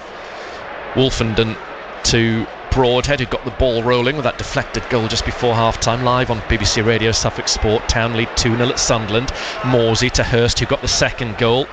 Now Chaplin trying to play it forward. Massive relief that to George Hurst, who I think he's had something like 41 championship appearances without a goal for Sheffield Wednesday, Rotherham and then Blackburn. Lovely for him to get off the mark, and he has been getting goals for Ipswich Town the last few weeks. I'm convinced he will as the season progresses. Particularly he's had he had one chance in the first half, but relatively little to work with, and he smacked it away. He deserved his goal. We're just talking about half time, how well he's worked hard on scraps and little bits, and if you work hard you'll get your deserve, and that's what he got. He kept going. Here is Barr. Nice first touch of the game. Lovely silky play from him, the Frenchman. Got his first goal against Norwich last season. Roberts on the right for Sunderland, 2-0 down now without a striker on the pitch. Roberts to Pritchard, always been a good player, Pritchard. We've seen him in the past for Brentford. He had a spell at Norwich as well early on in his career. Sunderland throw. Roberts carrying the ball infield, still a threat to Ipswich Town's clean sheet. Pritchard over the top of Hume, far side. That's going to be a throw into Ipswich Town. Yeah, they look the more confident team now, don't they? They really do. And this will be a great, if it stays the way it is, Brennan, this will be a great confidence booster for them, winning the first game and coming to a place like this as well, which is a cauldron. Haven't been under the cosh as well. Ball given away by Sunderland. Can Chaplin get on there first? He can. Now Hurst just staying onside. Chaplin with a back heel to Broadhead. Broadhead to Burns, and Akers a space wide right. 2-0 Ipswich Town. Burns into the box. Deflected across the face of goal. It was always good out for a corner kick rather than troubling Patterson or his goal. Corner to Ipswich Town, but looking as likely as Sunderland to score the third goal of this game. They look all over the place in the second half at the back, don't they? Sunderland do, yeah. They really do. Opportunities for Ipswich Town to kill this game off, which I never thought I'd be saying through most of that first half after what now 61 minutes. It's turned around. It's amazing how goals change these games, isn't it? 61 minutes played at the Stadium of Light. Corner kick for Ipswich Town. Davis plants it in, nodded away. Danassian gets there first, gives the ball back to Halatki. Halatki returns the ball to his right back. All given away by Danassian. Morsey dived in on Pritchard. That's going to be a yellow card for Morsey. That was very poor from Danassian. It's well, yeah, I feel for Sam Morsey there, winning that ball, getting a yellow card. Just bad pass to him from Danassian, gave him nowhere to go. First of a few this season for Sam, no doubt. Got an invasion of seagulls here, bro. Yeah, almost you can hardly see the pitch at times. It's very confusing, isn't it? It's numerous seagulls flying around inside the Stadium of Light. Roberts. Town got bodies behind the ball. Town so off that period, very impressive because Sunderland really started strongly, but Town kept them at bay. Barr with a step over, taking on Burns, beating him. Good play from Barr. Still got the ball. He's been lively since he came on. Final pass wasn't good enough. In goes Luongo to win it against Neil, then carries it beyond Neil, shrugging him off. Good strong run this from the Australian. Terrific midfield play, then just eventually outnumbered Ekwa. And it was Hume ganged up on Luongo. Roberts up against Davis, far side. Good battle between these two. The Ipswich left, Sunderland right. And it's Burgess who sweeps it forward. Nodded down on the far side by Ballard. Broadhead and Hurst, the goal scorers for Ipswich Town. Said that a few times the final third of last season, didn't we? Yeah. Burgess has been my man of the match. I think Burgess has been superb today. He's done well, hasn't he? Couldn't get one or two fans at the end of last season concerned he couldn't cut it at this level. Here comes Clark, nice play, got away from Morsey. Burns to Luongo. Morsey then gives it to Chaplin. Chaplin just out-muscled by Ekwa, who just stood his ground and took the ball comfortably off the 10, number 10. Sunderland roared on to an extent by the home crowd. Barr likes to run with the ball, show a trick or two. Danassian's attempted clearance is blocked, but Wolfenden was there to prevent any damage. Now Ballard towards Ekwa on halfway. Still just 18 minutes played in the second half. Long old way to go. As we know, following Town down the years, this can turn around really quickly. I think on the opening day of the season went the 2-0 up at Brentford one year, and then Brentford scored too late on, so we're certainly not counting our chickens.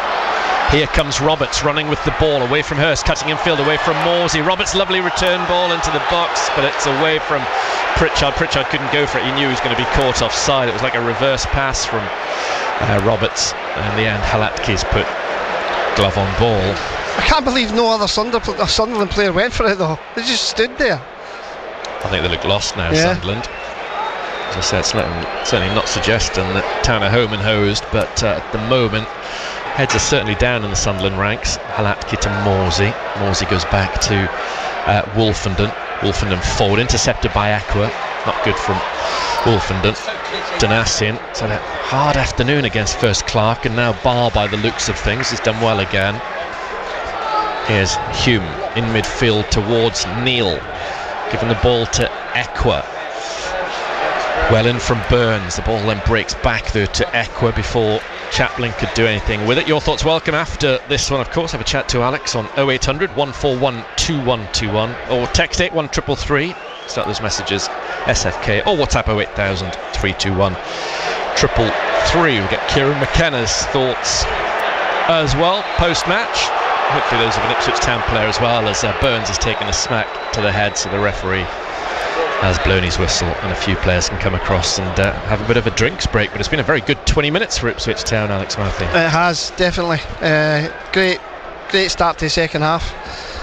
Sunderland, that early chance from Khemia, who flat to deceive today for me, and after that Ipswich Town scored a perfectly great goal.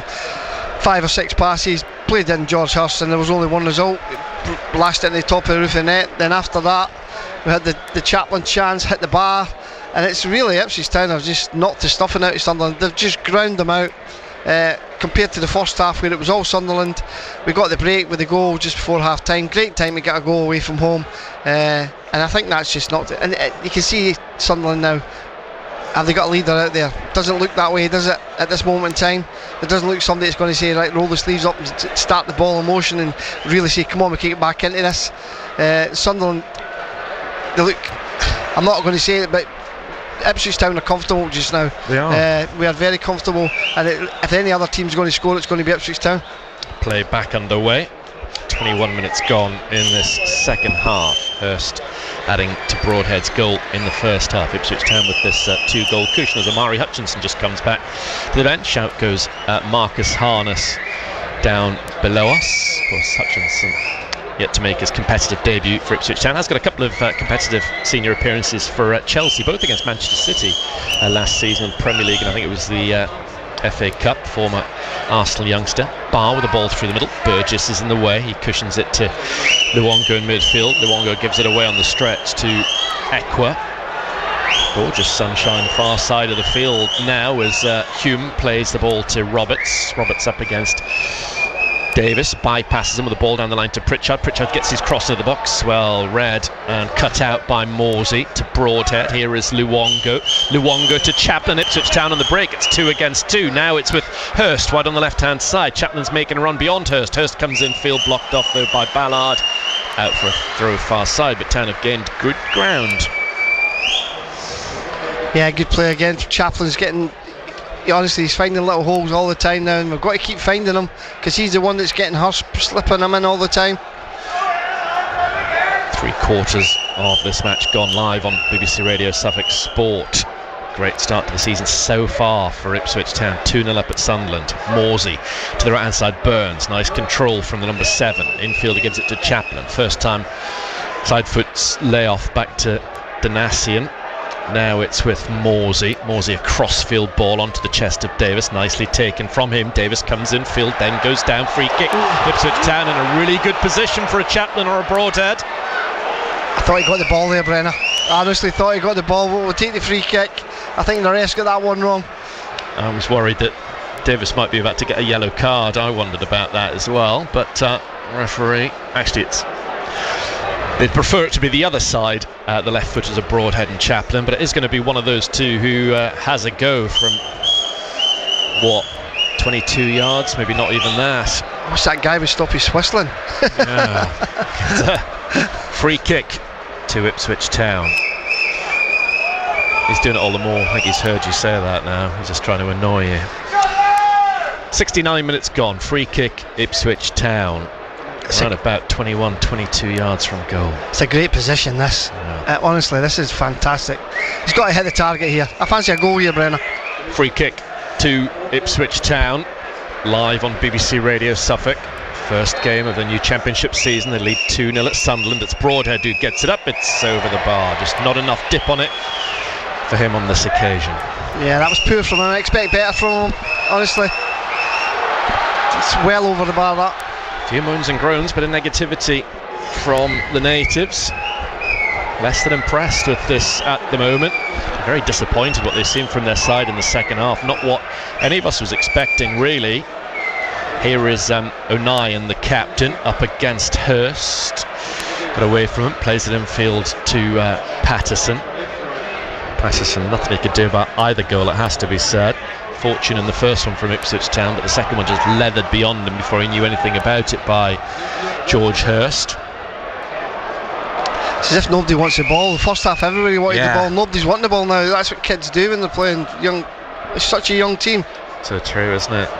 But a team, the majority of which now on the field played a fair bit of football last season, but seem to have got the character in them at the minute to turn this one around. Neil certainly got the quality there, so that can change. Roberts up against Davis. Davis defending well against Roberts. Just over 20 minutes to go. Roberts playing one over the top of Burgess into the box looking for Clark. Wolfenden's going to be able to deal with that. And out behind for a throw-in. Town might be quite happy to see Jack Clark through the middle rather than causing problems wide left. Halatki just needs to watch what he's doing here, because that ref's not going to take any. He's passed it on, good. Halatki gets the goal kick played short to him, then he rolls it out to his right hand side, Wolfenden. So that would, Wolfenden's robbed, but illegally shirt tugging by Clark. Free kick to Ipswich Town as Wolfenden looks and smiles at Jack Clark. Yeah, it was a foul. Going to be changes from the Ipswich Town bench. Harness seems to get a call back by Kieran McKenna. Hutchinson and Ladapo staying out there. Yeah, he's definitely having a word with a former Portsmouth player. That can be a lot of work rate, you know what I mean? Because one thing you do get is Harness is work rate up and down, don't you? Pleased to see him get his goal on the last day of last season. Marcus Harness has played at this level with Burton in the past, never managed it with Portsmouth in recent seasons. Here is Pritchard on the ball to the left hand side, gives it to Barr, the two substitutes linking up. Sirkin's gone on an overlap. Barr plays it infield to Eckwa, 2-0 Ipswich. Here comes Sunderland though, given away by Eckwa. First time in this game, I think. 19 minutes to go. Davis knocks the ball beyond Hume. Now he's on a run. Hume's caught him. He's on a yellow card. He's off. Hume's in trouble. It could be an opening day sending off for Sunderland. It is. Their afternoon goes from bad to worse. They're 2-0 down to Ipswich Town, and now they're playing with 10 men. Trey Hume has been given a second yellow card. That's great play from Leif Davis, you know. Yeah. It really is. Because he knows I knock it by him, and he catches me, he's off. And the young lad, he's had a good game, Hume, to be fair. He didn't deserve to get sent off, but that's the laws of the game, isn't it? He knew he was going to get, as soon as he tripped him, he was off. Afternoon to forget for Tony Mowbray. So far, anyway. Sunderland 2-0 down and down to 10 men. Going to have a little bit of a rejig. Let's see what they do. See whether they go to 3 at the back. Then it is the change. Broadhead, who got the first goal of Ipswich Town's season, is coming off, being booed by the Sunderland fans, and he's going to be replaced by Marcus Harness. It's part of his second season as an Ipswich Town player. A real purple patch in terms of goals last August, September. Marcus Harness. It'd be nice if he could get somewhere near that level over the coming weeks. But good for him to get some minutes in the first weekend. Plus he's got a little niggle as well, Broadhead, doesn't he? Yeah, exactly. So hasn't played much the last couple of weeks because of that injury, but he'll be all right for Stoke next Saturday. Harness on. Harness, one of those players likely to start against Bristol Rovers on Wednesday. Full match commentary of the cup tie here on BBC Radio Suffolk from 7 o'clock. Morsey for Ipswich Town. Real opportunity to go on and get 3 points here, surely. 2-0 up with a man advantage. Wolfenden gives the ball to Donassian, back towards Burgess. 17 minutes to go. Burgess drops a shoulder, passes it forward towards Harness. Harness loses it. Sunderland have it with Pritchard. Harness wins it back and then goes down on all fours. It's a free kick. Harness has hurt himself there, rather. Free kick to Sunderland. To be fair, Brennan, they don't need any more goals. The game's gone. They just need to keep the ball and be sensible. Do you know what I mean? Yeah. What you've got to do now, just play the game out, be professional, keep the ball, make the extra man work for you. I think Town have got enough experience out there, and the likes of Harness, Luongo, Morsey, Chaplin, Hurst, I guess, Donassian. A lot of EFL experience out there for Ipswich Town. Sirkin to Eckwa. Eckwa down the line to Barr. Goal side of Donassian. Needs support in the centre. Not too much there now. Barr's held on to the ball. Morsey's come back to help out Donassian, and eventually Barr just gets himself into trouble, loses the ball. Morsey up towards Hurst. Hurst goes to ground, rolls along the deck. Ballard to Roberts far side up against Davis, approaching the final 15 minutes. There'll be lots of added on time probably at the end of this game. There are a few plus 13s and plus 11s at the end of games yesterday, I noticed, with this new rule coming into play. It's going to be something we have to get used to. Clark to the right hand side, Neal by the corner flag. Sunderland desperately need a goal. Town have got 9 blue shirts behind the ball. Pritchard crosses into the Ipswich area. It's a good looking ball, but there's a good bit of defending from Danassian against Clark, and it's come off Clark last, says the referee. Town goal kick. Ladapo, and a debut for Amari Hutchinson coming on for Town. I was just going to say, Hurst could do with a rest. Yeah. He's worked his socks off up there. It's been there myself, playing as a lone centre forward. It is a tough job up there on your own. He's done exceptionally well, Hurst, and I'm glad he got his goal. He deserves it.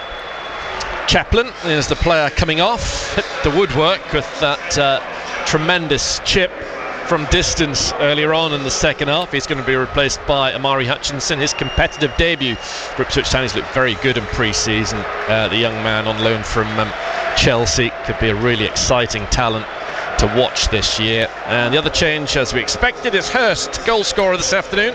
He's up and running in the Championship. He's going to be replaced by Ladapo. I do think Ipswich Town might be able to get another goal if they want to on the break, as this game progresses with these two on the field.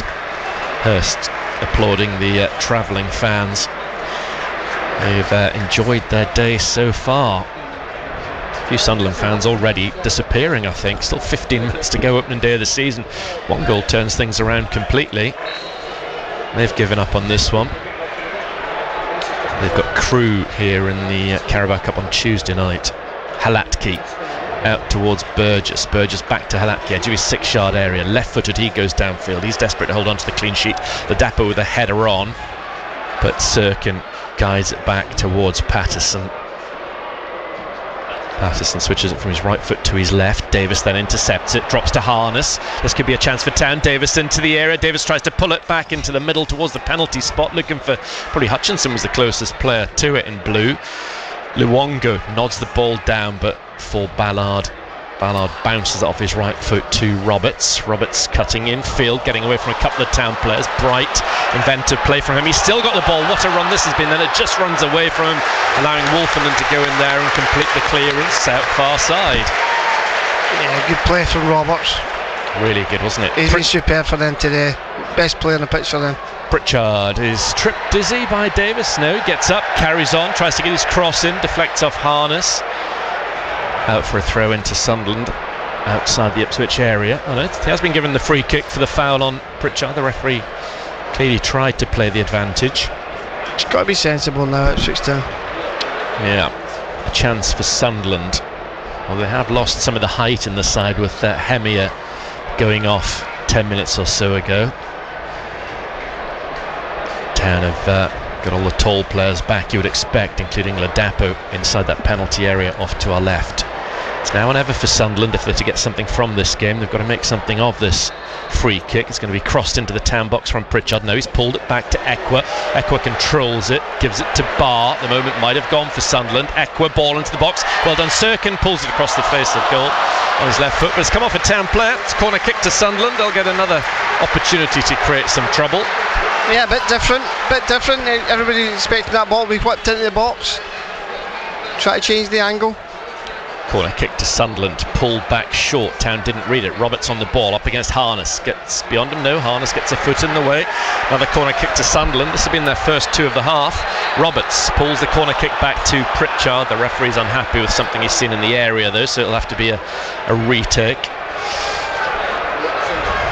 Sorting things out.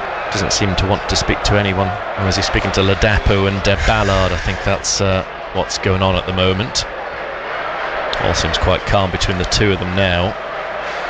Roberts standing with his hand on the corner flag far side. A goal now for Sunderland will change the complexion of things and get us all a little bit jittery. Still 14 minutes plus added on time to go.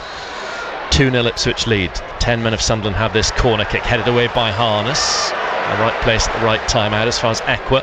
Ekwa gives it to Roberts. Roberts moves it away from Harness, gives it back to Ekwa.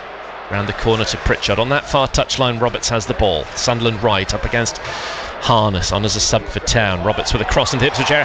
He comes for it. Good goalkeeping. Players go down in the box. Play on, says the referee.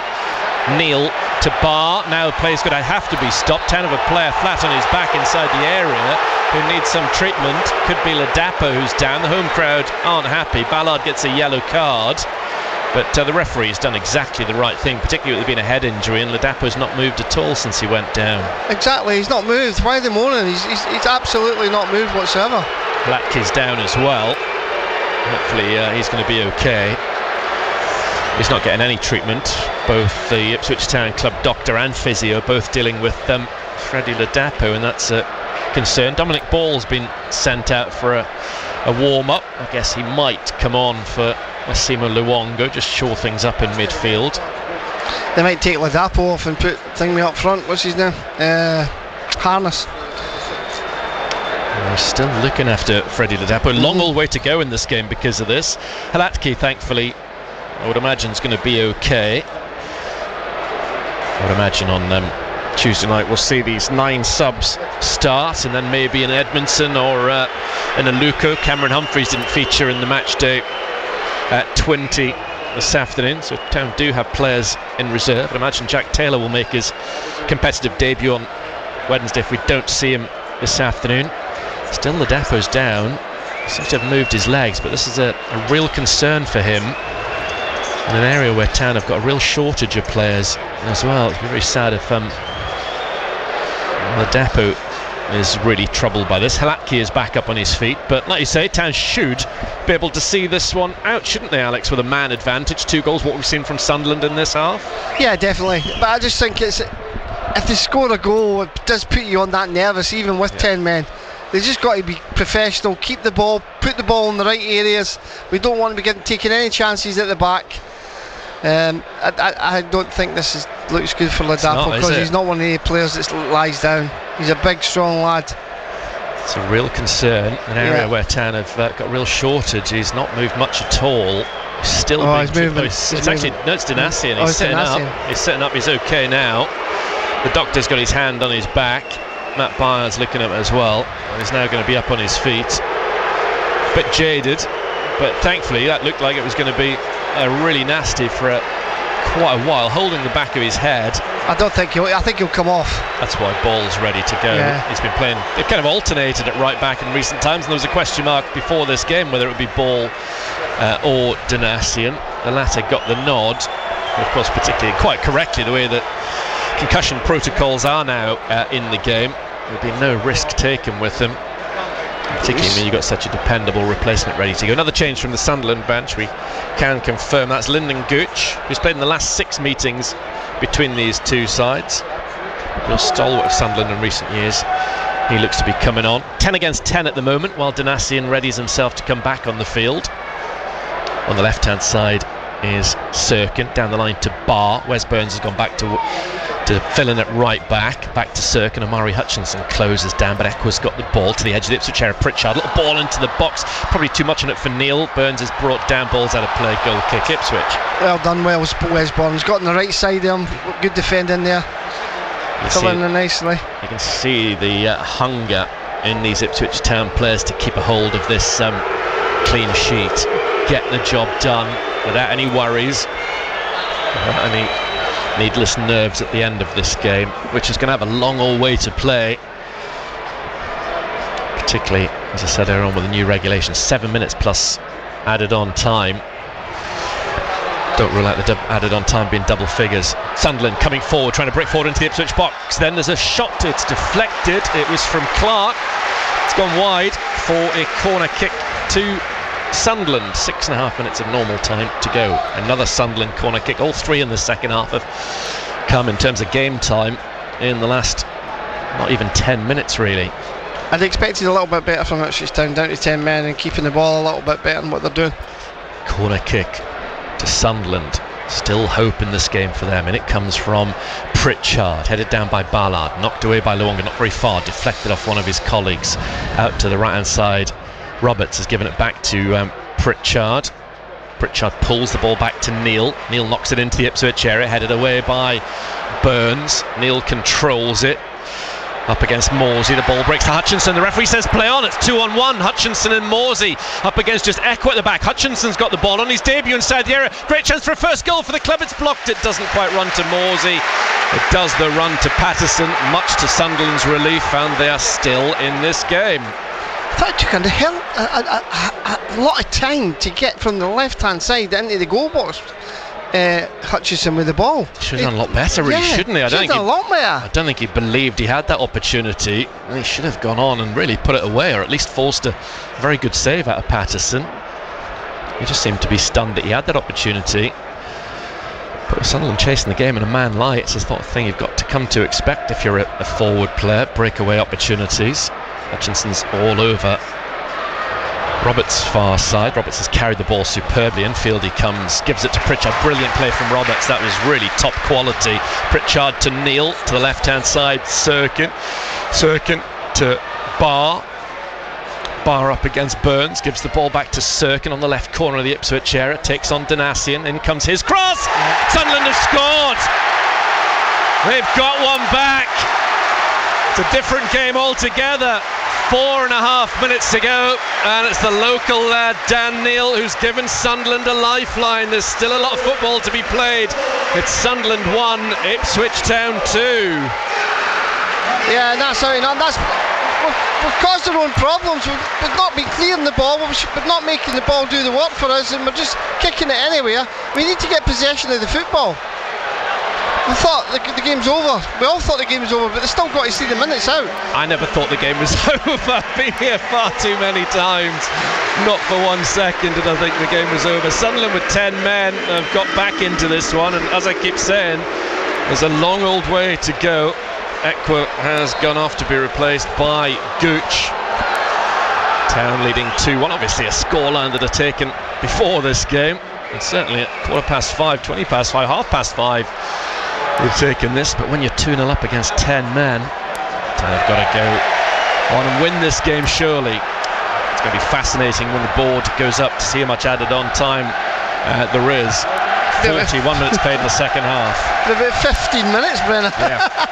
In all seriousness, there's probably going to be another 15 minutes to play, even though we played 41 in this second period. Couldn't believe those fans leaving early with quarter of an hour to go. They'll be listening in their car stereos to BBC Radio Newcastle.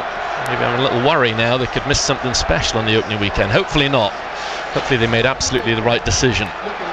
Missed opportunity by Hutchinson, hopefully won't come to haunt Ipswich. Hutchinson now to play near side, just away from Burns. Town are going to make a double change. Jackson and Ball are going to be coming on for Ipswich Town. Ball with bags of championship experience, mostly for QPR, but with Rotherham as well. Jackson was part of the Ipswich Town squad that sadly went down from this division. Pritchard in field to Clark. Here is Sirkin back towards O'Nien. 2.5 minutes of normal time to go. Neil, the goal scorer, giving the ball to Roberts, who had a big hand in that goal. Here he is against Davis. He's still got the ball far side. It's actually Gooch, up against Davis. Sunderland ball, wide right outside the Ipswich area. Looks like, free kick to Sunderland as well. Still Ball and Jackson wait. It's going to be such an uncomfortable final 12 minutes or whatever we're going to have. I'm just speculating. You get fans behind them now as well. If Davis is down, might require some treatment. Could be a tactical one from the left back. On comes Matt Byard, who's been busy in recent times. He's on all fours now, back up on his feet. Davis looks like he's going to be okay. He's hobbling around. Matt Byard's trying to ask him. Oh, they've sent him off the pitch. 10 against 10. Davis is off the field. Sunderland have had a man sent off. Sunderland have this free kick wide on their right hand side. Greg Lee's coming on as well for Ipswich Town. Clearly they feel that that's it for Davis. Kieran McKenna's made the decision. Well, 10 were 2-0 up against 10 men. Sunderland have been very poor in this second half. They've offered very little. If you lose this, Brenner, it's shocking. But have a chance to get something from this game.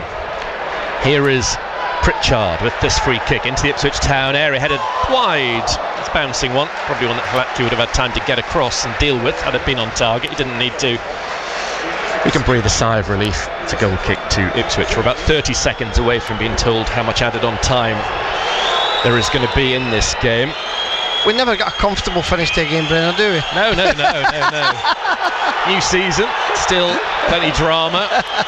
Definitely, I'm convinced that was the 2-0 at Brentford, then 2-2 right at the death. That certainly rings a bell. Headed on by Ladapo. Hutchinson can't get involved. Back it goes to Patterson. Patterson wellies the ball forward. Lots of talk going on in the Ipswich Town technical area. Davis is back on the field. Changes haven't been made just yet. Now Jackson and Lee look most likely to come on. Well won by Burns. The ball goes to Ladapo and halfway. Appeals for handball, not given by the referee. Out to the right hand side. Just runs away from Burns. 13 minutes of added on time. I did warn you. Listen to the noise inside the Stadium of Light when they've realised that. 13 minutes to go of this first game of the season. Hold on to your hats. Live on BBC Radio Suffolk. I think it's just going to be a double change. Lee and Jackson eventually. Here are Sunderland, who will have been buoyed by that news. Sirkin in field. Goes on a crunching 50-50. Runs to Clark. Morsey gets involved. Back to Burgess. Got a game on our hands now. O'Nien's after this ball. He should just keep it in play. He does. Dives to the deck. Slides. Gets the ball back to Patterson. There's some noise if Sunderland can get an equaliser here. Ipswich Town have got to find a way of seeing this one out, or killing off Sunderland on the break. Barr, who's done well since he came on, gets the ball back to Patterson. Roberts, noisiest atmosphere we've had all afternoon inside this ground. And that 13 added on minutes went on. It's going to become the norm this season. It's not just because of the injury to Danassian. It's onus on referees to play a lot more added on time for when the ball hasn't been in play. Pritchard over the top, looking for the run of Gooch. Flag stays down. Gooch on his chest inside the Ipswich Town area. Can't shoot at the moment, tries to find a teammate. It deflects off Wolfenden. Here is Sirkin, back to Gooch on his favoured left foot, up against Danassian, wide left. Tries to play it off Danassian for a corner kick. It's gone out of play, surely. It looked like it from here. Corner kick to Sunderland. It's the right call. Cano Danassian stretching. Town have got issues at the back with both fullbacks. Corner kick number 9 to Sunderland in this game. Why is he not making subs? I don't know. Lee and Jackson have been there a while. Ball's put his training top back on. Town have got all 11 players back inside the area off to our left. Trying to deny Sunderland this unlikely late equaliser. Pritchard with this corner kick, dinks it towards the far post, punched away well by Halatki, shot by Roberts towards goal, bounced into the ground, headed away by Ladapo. The Town players celebrate that almost as much as the goals from Broadhead and Hurst. Freddie's bit of defensive work. Well, this isn't particularly comfortable viewing, it has to be said. 2.5 minutes into added on time. Sunderland have another corner kick. They're 2-1 down. Gooch up against Harness. Back to the right hand side. Roberts left footed cross into the centre. Headed away by Burns. It was a really good ball as well. Somebody just wasn't tall enough to get on it. Morsey's done well, finding Hutchinson, who can't control it. Back it goes to Patterson. Now Jackson's been told to sit down. It's going to be Ball and Lee. Kieran McKenna keeps changing his mind with these substitutes. Oh, Hutchinson blocks the ball off as Sirkin tried to dribble forward. So Town bringing on a couple of defensively minded players. Clark up to Sirkin, back to Clark, runs into Hutchinson, deflected back towards Pritchard.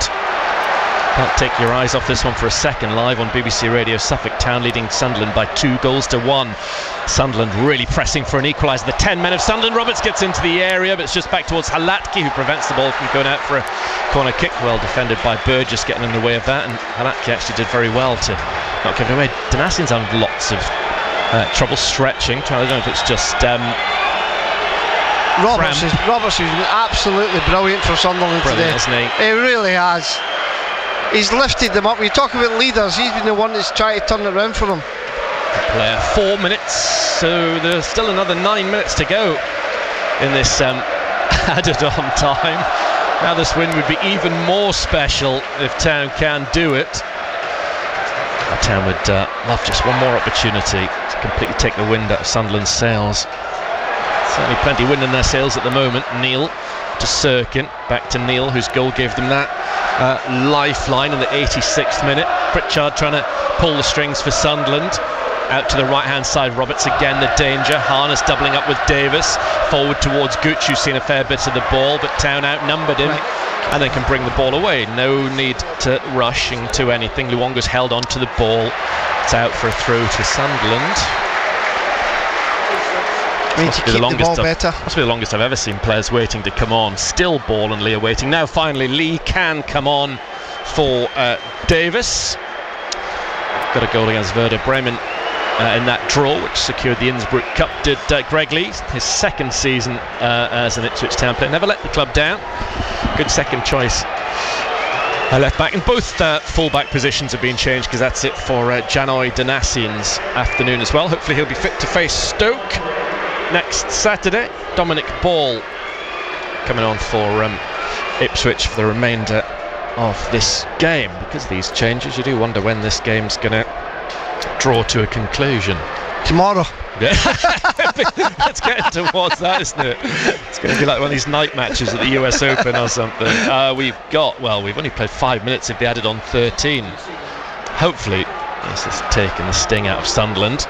Certainly quietened down their fans, the fact that this game's become rather fragmented in recent times. Here is Barr. Score now and they'll fancy the chance of going on to win it, bizarre as that sounds. But for the moment, Ipswich Town just trying to defend this one out, keep a hold of the ball if they possibly can. Sunderland are the team that are keeping hold of it a bit better, even though they're a man light. Here is Clark back on the left hand side, it would seem at the moment, coming in field, getting away from Hutchinson. Little reverse pass in the box is a good one. Sirkin into the middle and it's cleared away by Burgess. Good defending again from the big man. He has had a very good afternoon, the number 15 in the throw-in for Sunderland. Infield from Neil.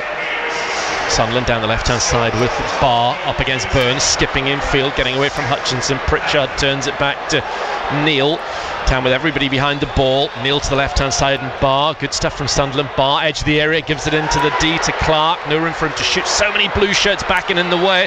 Gooch drives it towards goal, comes off Harness. Corner kick to Sunderland. Their 10th of this game. Sunderland came alive since he got a 10-man sent off. Sunderland take the corner kick quickly. Roberts trying to take on Harness. Well done by Harness. Now he's lost the ball. Pritchard inside the Ipswich Town area. Pulls it back to the centre. Looking for Ballard. And then knocked away by Ball from the edge of the 6-yard area. Remarkable viewing. Not at all comfortable. Well done Hutchinson. Going out there onto the far side of the field. Tony Mowbray. Kieran McKenna arms folded down below. Some lovely words from Tony Mowbray in the build-up to this game about Kieran McKenna. Sunderland get the ball down the right hand side. Harness goes down. The ball's just in play. Sunderland have it. In comes the cross to the Ipswich Town area from nowhere. Sunderland got players inside the box. Touchdown to Barr. Ballard's up as an extra striker at the moment. Here is Clark. Clark coming in field against Morsey. Well done by Morsey, robbing Clark.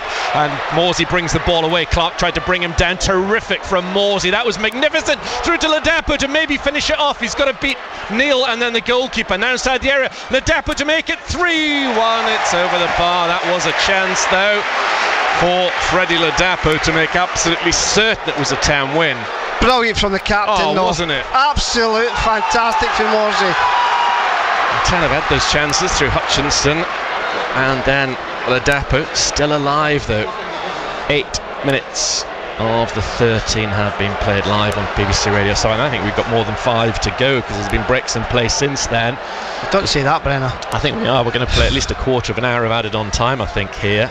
Great challenge from Luongo. It's remarkable he's got through this game. Full credit to him. So many players in this Town team do deserve credit. Luongo's done well there again. To the right hand side, and Hutchinson just needs to hold on to the ball, which is exactly what he's done now. No need to do anything flash. Hutchinson drifts away from Barr. Harness has made a run. Hutchinson finds Harness inside the area. Good first touch from Harness, and then his second is a shot blocked and over the bar by Ballard for a rare Ipswich Town corner kick, which correctly they're in no great rush to take, but that was good from Ipswich. Yeah. Ball's down in the Sunderland defensive third. Sunderland get ready to make another change. An enthusiastic sprint from the bench from Niall Huggins, by the looks of things. A couple of years he's been at Sunderland, but played so little football because of injury. Former Leeds man came through there with Leif Davis. As Town completely make a mess of that corner kick. They played it short between Hutchinson and Ladapo. Ladapo couldn't hold on to the ball, and Sunderland have got a goal kick as Huggins comes on for Sirkin. Well, it's been a great game to watch this afternoon. And a good scoreline, well, a very, very good scoreline at the moment. Mark Finnis just shaking hands with Dennis Sirkin as he comes off. O'Nien peels away from the edge of his penalty area. 9 minutes played of added on time, 4 at least to go. Huggins is blocked off by Burns, who appeals for the throw-in, not given his way. Huggins has this throw-in for Sunderland. Back it goes to O'Nien. Infield in lots of space. Neil in the centre of the Stadium of Light rolls it square to Pritchard, closed down by Hutchinson. Started his career at Tottenham, Alex Pritchard. Had injuries the last few seasons, but a good player. Sunderland on the far side of the field, trying to get forward through Gooch. Gooch gets the better of Lee, who'd gone to ground. Lee stands up though, gets back at Gooch. Gooch with a chance to cross into the Ipswich area, and the ball comes towards the far post. Great ball from Gooch from absolutely nowhere. Tremendous wing player. Here is Clark trying to cause damage down the left-hand side, gets away from Hutchinson. Burns gets in the way, given away by Ipswich Town. Poor clearance. Pritchard has a chance to cross into the Town box, headed away by Burgess. Who else? 10 minutes gone of the added on 13. Pritchard. Town have pretty much got a back five at the moment. Burns on one side, Lee on the other, with Ball, Wolfenden, Burgess trying to keep Sunderland at arm's length. Sunderland on the right hand side with Roberts, a player who can certainly conjure up an equaliser. Good challenge from Harness. The ball breaks to Luongo. He gives it to Ladapo. Ladapo back to Morsey. Not the best of balls from Ladapo. Morsey still managed to get it through to Hutchinson. Hutchinson on this right hand side for Ipswich Town. Infield it goes towards Ball. Now Morsey. Luongo to the left and Lee. Ipswich deep inside Sunderland's half, so you can be a bit more relaxed at home listening in to this now. Sunderland have got to go a long way to get an equaliser at the moment. Town have the ball, but given away by Lee. Given back to Lee by Sunderland.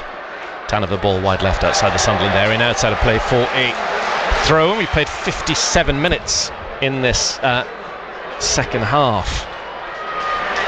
So potentially just a minute to go. But I wouldn't hold your breath over that one. Lots of Sunderland fans are now giving up, trying to beat the rush to get out of the car park, believing that's it as far as their side's concerned. O'Nien has carried the ball a long way forward. Sunderland desperate for one more chance to get something from this game. Patterson, the goalkeeper, is up on halfway. 30 seconds of the added on 13 minutes to go. Pritchard of 10-man Sunderland, remember. 2-1 Ipswich Town leads. George Hurst, the match winner. In comes the cross, headed away by Lee, nodded back by Ladapo to Harness. Harness carries the ball forward, then loses it. Sunderland win it in midfield. Not so clever from Town. Flick ball to the left by Clark is a good one. Pritchard outside the Ipswich Town area. Town have got most players back. Here are Sunderland with Huggins. Huggins dinks the ball into the box. A chance for Sunderland! Saved by the keeper, Halatki off the post. Brilliant from the goalkeeper. Still alive. Roberts tries to pick his spot. Saved again by Halatki. Sunderland still have the ball inside the Ipswich area, but this one sliced up behind, and players go to congratulate Václav Halatki. That was a brilliant bit of goalkeeping. Yeah, he did well. He kept his team in it. But we shouldn't be in this position. We really should not be in this position. We were sitting comfortable and we've sat back, and we should have just kept the ball, and we've not done it. Okay, there's been a lot of changes. They've made a lot of changes. A lot of people maybe not know what they're doing as well. But we've made it hard for ourselves. Should have been easier the last 15 minutes than what we've got now. 14 minutes of added on time have been played. Václav Halatki with this goal kick. Is he going to be a winner on his return to Ipswich Town's starting lineup in the league? A Town going to start the new season with 3 valuable championship points. Haven't been secured just yet, though. Sunderland go long, too long for Barr. Town have a throw it right back. Come on, ref. The referee's looking at Mr. Barrett, but no sign of the full-time whistle just yet. We're in the 15th minute of added on time at the end of this game. The referee telling Dominic Ball to get a hurry up. Forward he comes with this throw-in. Ball's back with Patterson. Still this game goes on. Patterson, long kick forward. Lee's underneath this one. And there goes the full-time whistle. Terrific victory this for Ipswich Town. They've returned to the Championship with all 3 points by beating Sunderland 2-1. Broadhead and Hurst either side of half-time. And Kieran McKenna has his first win as a Championship manager. What do you make of it, Alex? Some good, some bad, some usual drama. The drama, honestly. We were sitting comfortable. We have 25 minutes to go, Brenner. Sitting comfortable. Sunderland looked dead and buried. And all of a sudden we just sat back and we never kept the ball. We kept giving them possession. And then they got that lifeline with 15 minutes to go, or 10 minutes to go. And then it was all Sunderland, and then Haladkis came and had to save us in the last minute of the game to keep us. We deserved it on the second half performance, but Sunderland, when they went down to 10 men, all credit to them. They came back and they started to play. They used the width, they put some balls into the box, and they caused us problems. On top of it all, when you look at it, we probably had the best chances, but I think a draw would probably been a fair result, looking at the balance of play on both teams. But we'll take the win. That's the chances. We took them at the right time. We got the goals at the right times. But I think we got off the hook at the end with down to 10 men. That goal for George Hurst, the only one that Town scored in the second half, will be massive for him, won't it? Because he'd never scored previously in the Championship, and to get off the mark and in game 1 for his new club, if you like, well, that's a huge boost to him. Oh, definitely. I mean, I didn't know he'd made 41 appearances in the Championship before that, but when you're saying that, I was like, wow, that's a lot without scoring, but that's great for him. But I said before the game, he's with a new club now. The manager gives him a lot of confidence, his teammates give him a lot of confidence, and he's played well and he's scored goals in this team. He knows how he's going to score goals, and he knows how the manager wants him to play, and that's massive for a striker, to have that confidence, and the manager having that confidence in you. It gives you confidence, and he's done that today, and it's a great finish. And I thought he was great, but I must single out Burgess today, and the 2 men in the centre midfield, Luongo and the captain, Morsey. I thought they were superb in the midfield, but Burgess at the back. And all credit to Haladkis as well. I was just going to say the goalkeeper, he deserves a lot of praise, doesn't he? Yeah, he's came in, he's looked comfortable, and those 2 saves late on will do him the world of good. They really will. They'll give him so much confidence. Because he was a good goalkeeper at Salford. Everybody was trying to sign him. He came here, he had a couple of bad mistakes, his confidence went down, and he's came back in, he's built his confidence back up. So I'm really pleased for him, because he's going to be Ipswich Town's number 1 for the next 3 months, and if not, maybe longer. It's massive to get that first win on the board at the earliest opportunity, isn't it? For any promoted club at any level of football, you don't want that hanging over you in the middle of August. It gets to September, it gets to October. You just want to get that out of the way as soon as possible. So I mean, that is phenomenal from that aspect, isn't it? Yeah, and to be fair, to come to a place like this, absolutely. Do you know what I mean? On your first game of the season, away from home, and win is a massive confidence booster. I mean, I've always, when I was playing, it was always said, win your home games and get what you can away from home. Try and get a draw away from home at least. Just don't get beat, you know what I mean? And you'll be up there at the end of the season. But to win here away from home the first day of the season is a fantastic confidence booster. I've seen us play better, definitely seen us play better, but first game in the Championship, they've done well, the lads. Superb start to the new season for Ipswich Town, back in the Championship after a 4-year absence, and 3 glorious points immediately on the board thanks to goals from Broadhead and Hurst. Ipswich Town have beaten 10-man Sunderland by 2 goals to 1. It's a brilliant start. Let us know what you made of that one. 81333 if you'd like to text us. 08000 321 333 on WhatsApp. Start your messages with SFK, and I'll be back with Alex shortly at the Stadium of Light. Your calls to him most welcome as well. 0800 141 2121. Ipswich Town are back in the Championship, and they're back to winning ways in the Championship as well. Superb stuff. Earlier today, Leicester came from behind to beat Coventry 2-1 in the first of 3 games in the second tier today. Leeds came from 2-0 down to level with Cardiff in stoppage time. That one finished 2-2. And Town at Sunderland completing today in the Championship. 3 points for Kieran McKenna's side. And we hope to hear from him and possibly a Town player as well before we're off at 8 o'clock. We'll bring you some Community Shield highlights as well. I can tell you that was won by Arsenal.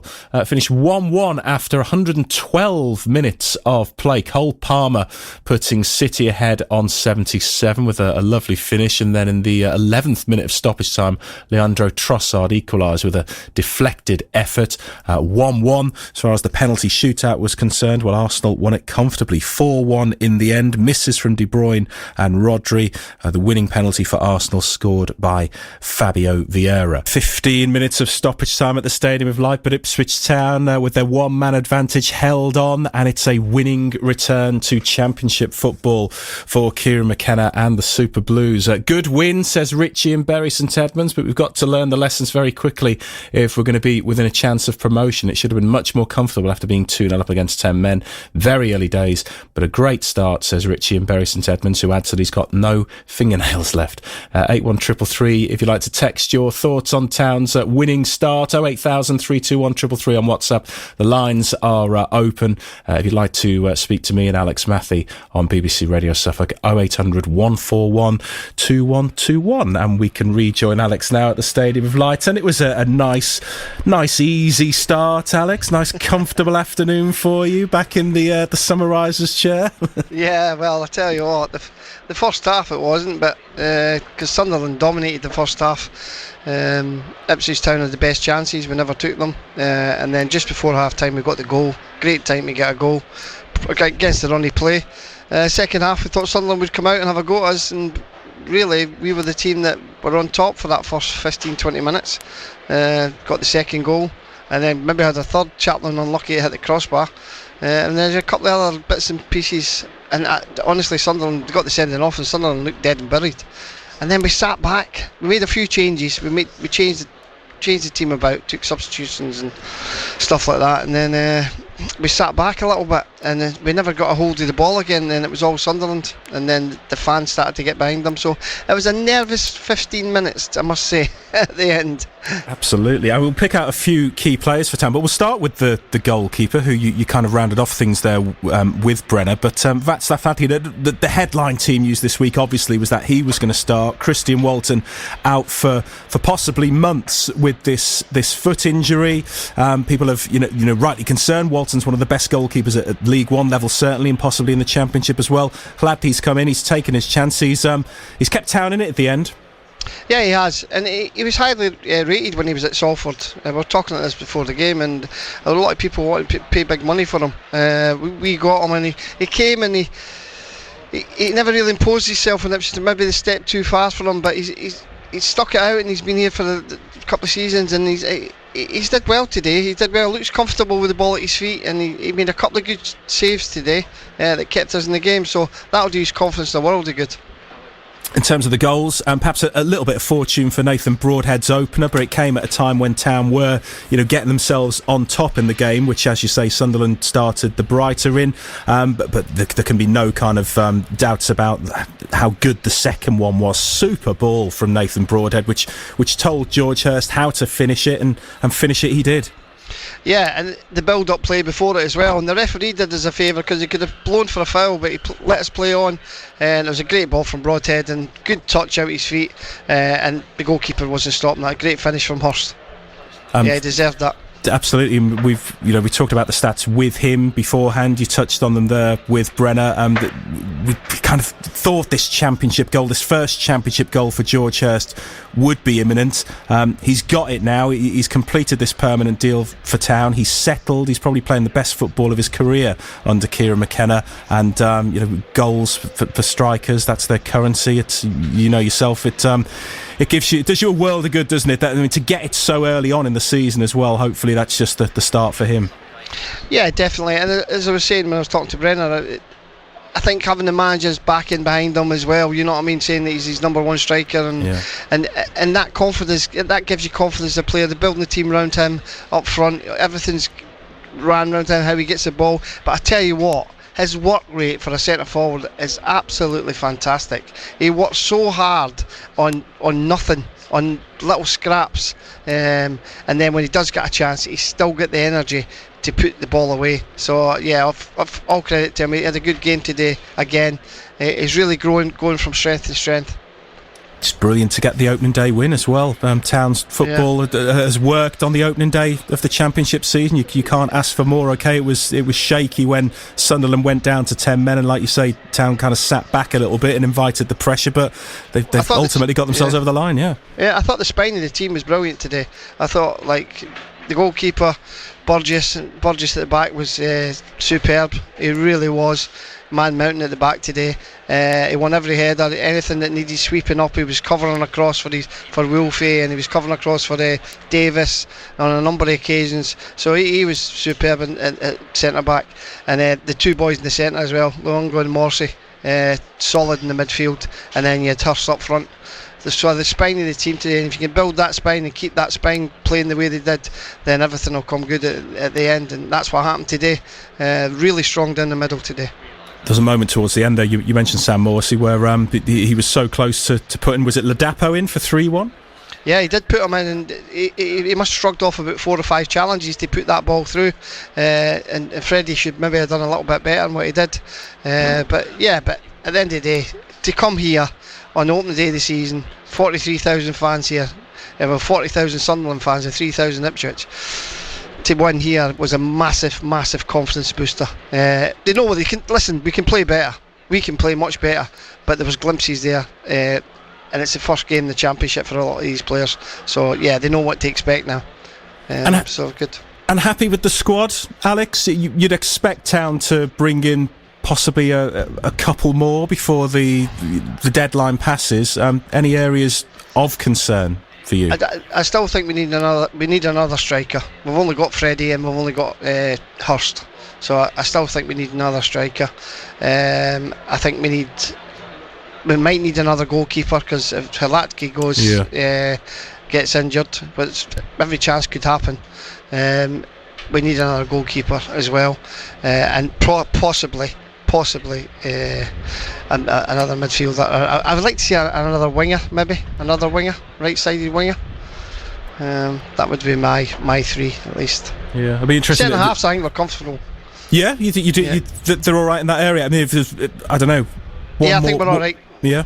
I think you've got Dominic Ball that can go in there. You've got Burgess. You've got Wolfie. You've got Edmondson. You've got Danassian that can come in there. Fullbacks. You've got your fullbacks you can cover quite comfortably as well.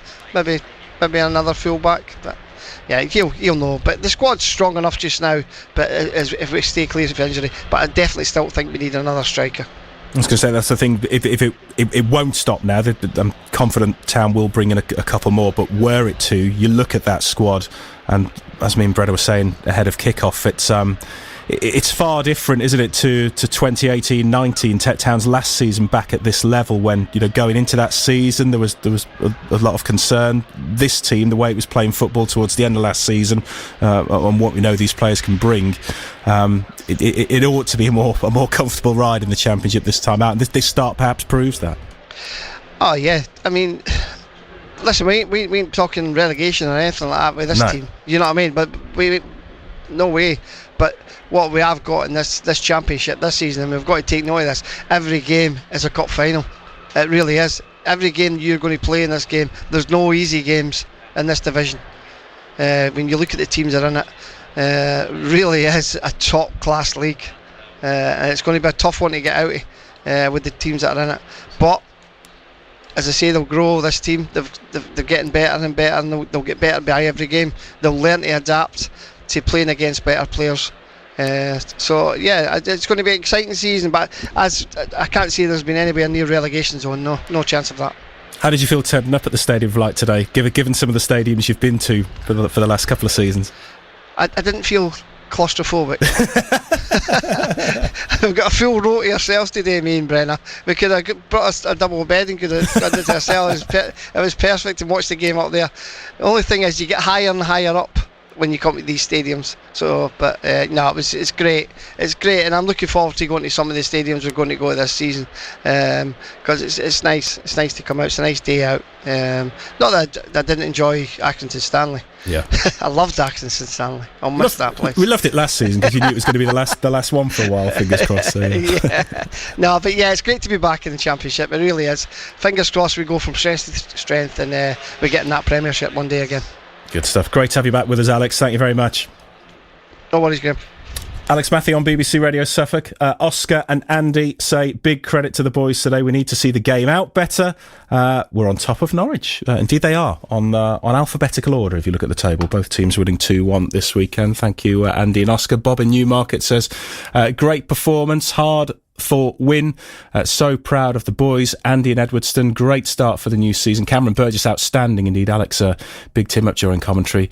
So pleased with that stuff. Ladkey, George Hurst is going to be a real handful for defences this season. Great result. Come on, you Blues. Thank you, Andy. Edwin in Leiston has called in as well. Says Kieran McKenna resembles Bobby Robson, the way he does things and says things and carries himself. The manager, this manager, is the reason we are flying. Hoping to hear from him. We should hear from him before 8 o'clock. And Massimo Luongo as well, being told off the back of Town's winning start to life back in the second tier. They've beaten Sunderland by 2-1 at the Stadium of Light, thanks to goals from Nathan Broadhead and George Hurst. 20-8 on BBC Radio Suffolk. It's our first match day of the new football season. Ipswich Town are back in the Championship, and they have started with a win, 2-1 away at Sunderland. Nathan Broadhead opening the scoring with a deflected effort in first half stoppage time. George Hurst with a lovely finish after a wonderful assist from Broadhead in the 53rd minute. Sunderland then had Trey Hume sent off on 72 and got one back through Daniel Neal on 86. There were 15 minutes of added time. Most Town fans don't have any fingernails left, but the Blues did indeed hold on. It's all 3 points. Kieran McKenna's first match as a Championship manager ends in victory, and he's been speaking in the last few minutes with Brenna Woolley. Kieran, you must be delighted to get off the mark. Yeah, look, getting points on the board early is important. Yeah, more important is just the application of the players that we spoke before the game today is about setting a tone and for how we're going to be, and I think we set a good tone for how hard we're going to work and how hard we're going to have to work. It was a really high level game. It was a big challenge, very strong opponent at home with a full house and good momentum, and it took every ounce of effort really from the whole squad that we had to be competitive and to get the result. I guess you're expecting them to have lots of possession, which was the way for you last season. Yeah, not necessarily. Look, we know we're going to have to defend more.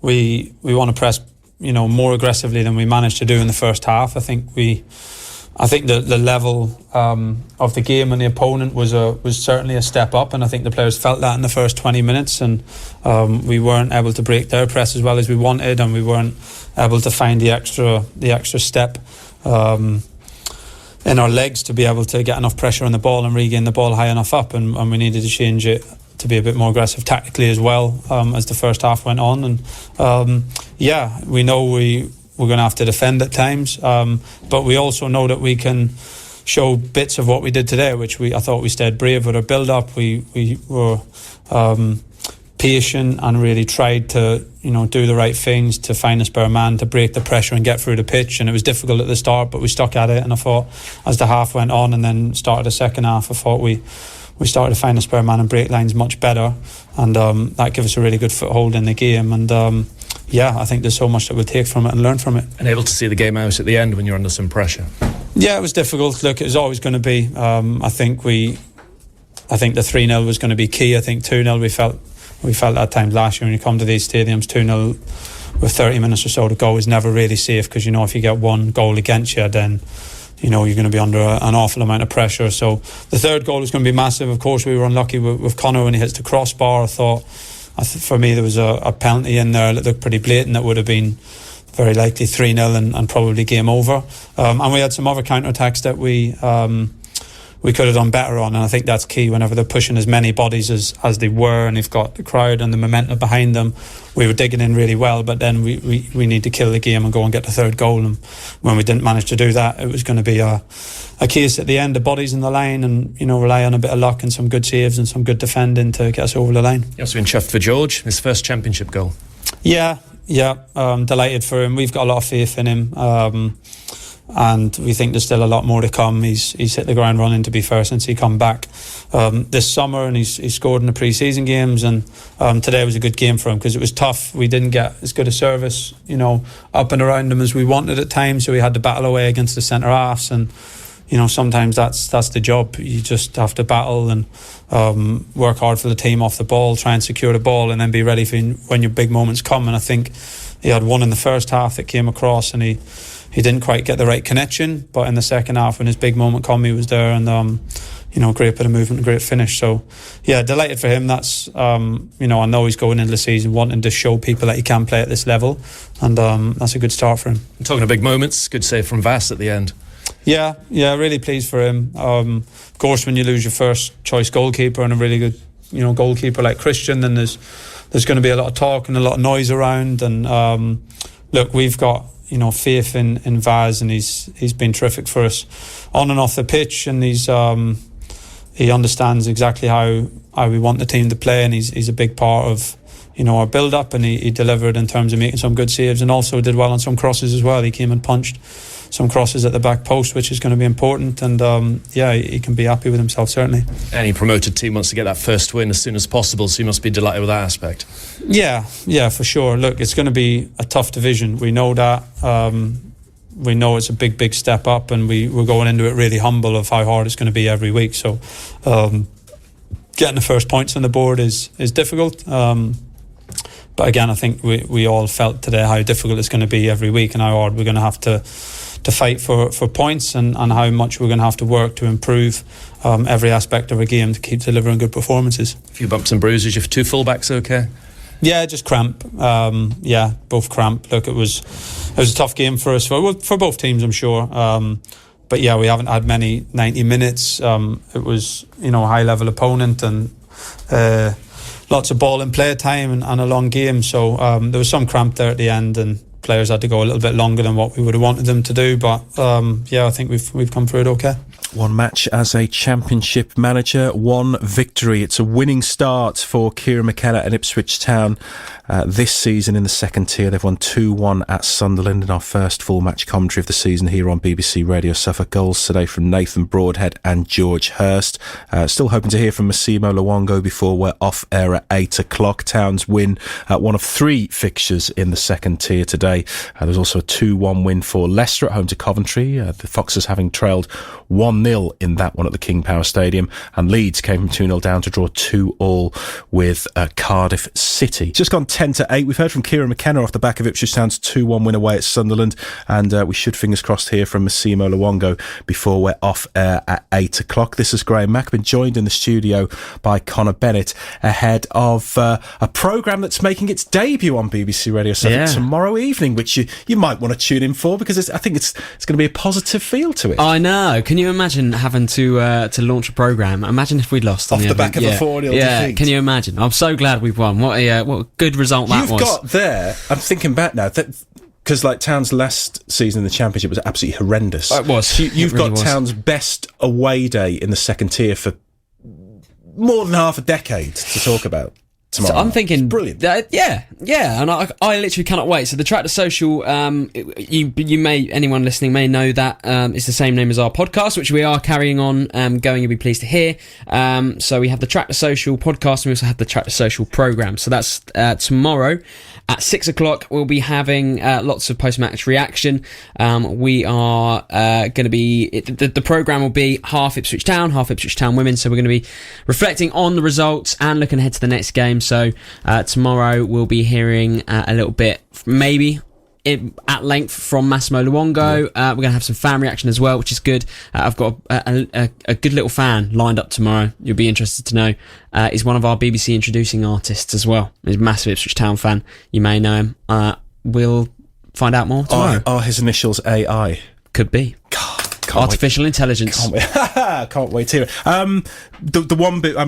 we'll do the track to social at some point this week. We'll probably do that actually after the Bristol Rovers game on Wednesday, which is our next full match commentary. I take loads out today. Obviously, first game back in the Championship, a win, lots of kind of lessons learned as well, particularly towards the end when they held on. Perhaps a Town team from previous generations wouldn't have done that. A brilliant win.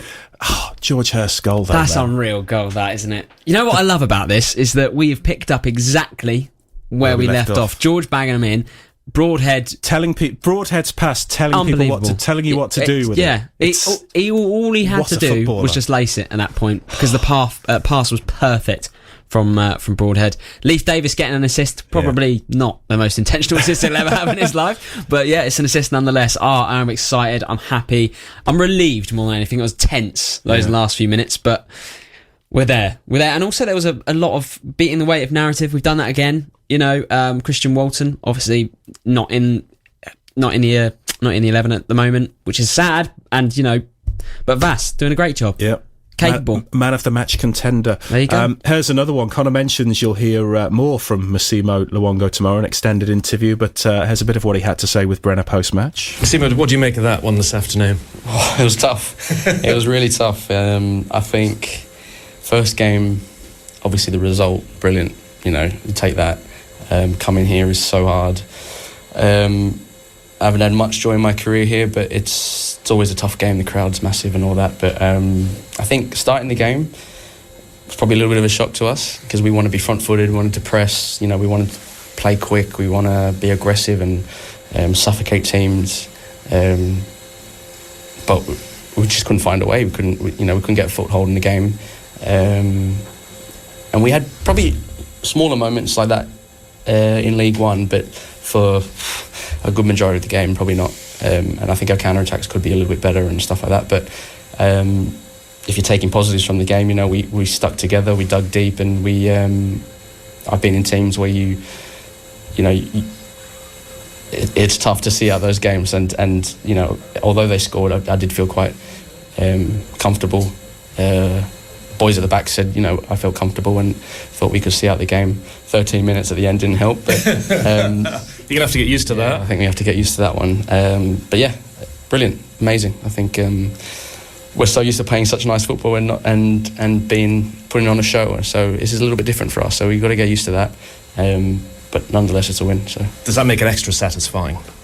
I think the group we have is very, we want to perform the best. The result might not come, but I think the performance matters more, because I think you can build on that. We can build on this, but also we have our identity, and we're very stubborn in the way we want to play. And I think I'm trying to get around the lads, that's a big win, that's a top win, and we've got to celebrate those type of wins, and we move on, analyse it, learn from it, and then we'll still try to put our identity on the next game. But if we have that in our locker, I think if you're winning most games in the Championship, I think last 30, last 20, they're putting on pressure, whether they play or they just bomb it into the box. I think it's good to get that in the first game of the season. It must be massive to have staved off the pressure at the end and to have got the win over the line.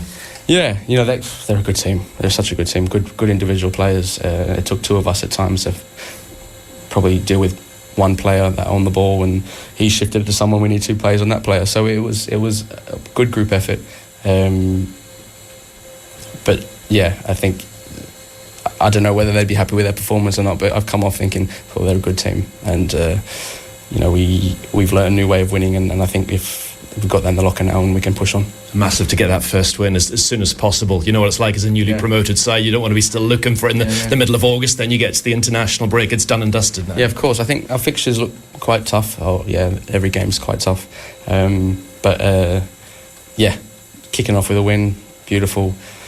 First game in the Championship for some lads, and they probably eases it a little bit for our next game against Stoke. We've got a midweek game, but looking forward to our next home game. In terms of Championship experience, is that a role you're happy to fulfil, pass on your knowledge to the lads? Because of course you played a lot here in the past. Yeah, no, 100%. I think there's a few of us.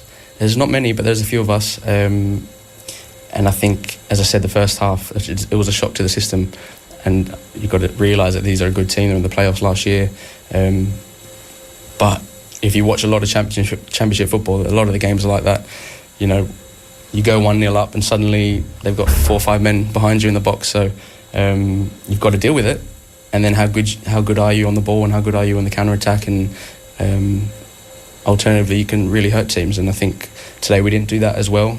Maybe boys, Sunderland away is tough and the travel and we were tired. But I think the second goal, I think that was a great goal. I think that sums us up. And if we can have more moments like that, then we'll be back to our best. How much did you enjoy the challenge of dealing with a different style of opponent and a different sort of game to you're used to? It's tough. I think I've probably had most of my career being that team that sort of has to dig in deep and graft for that away win. But and they don't come very easily. So it feels good.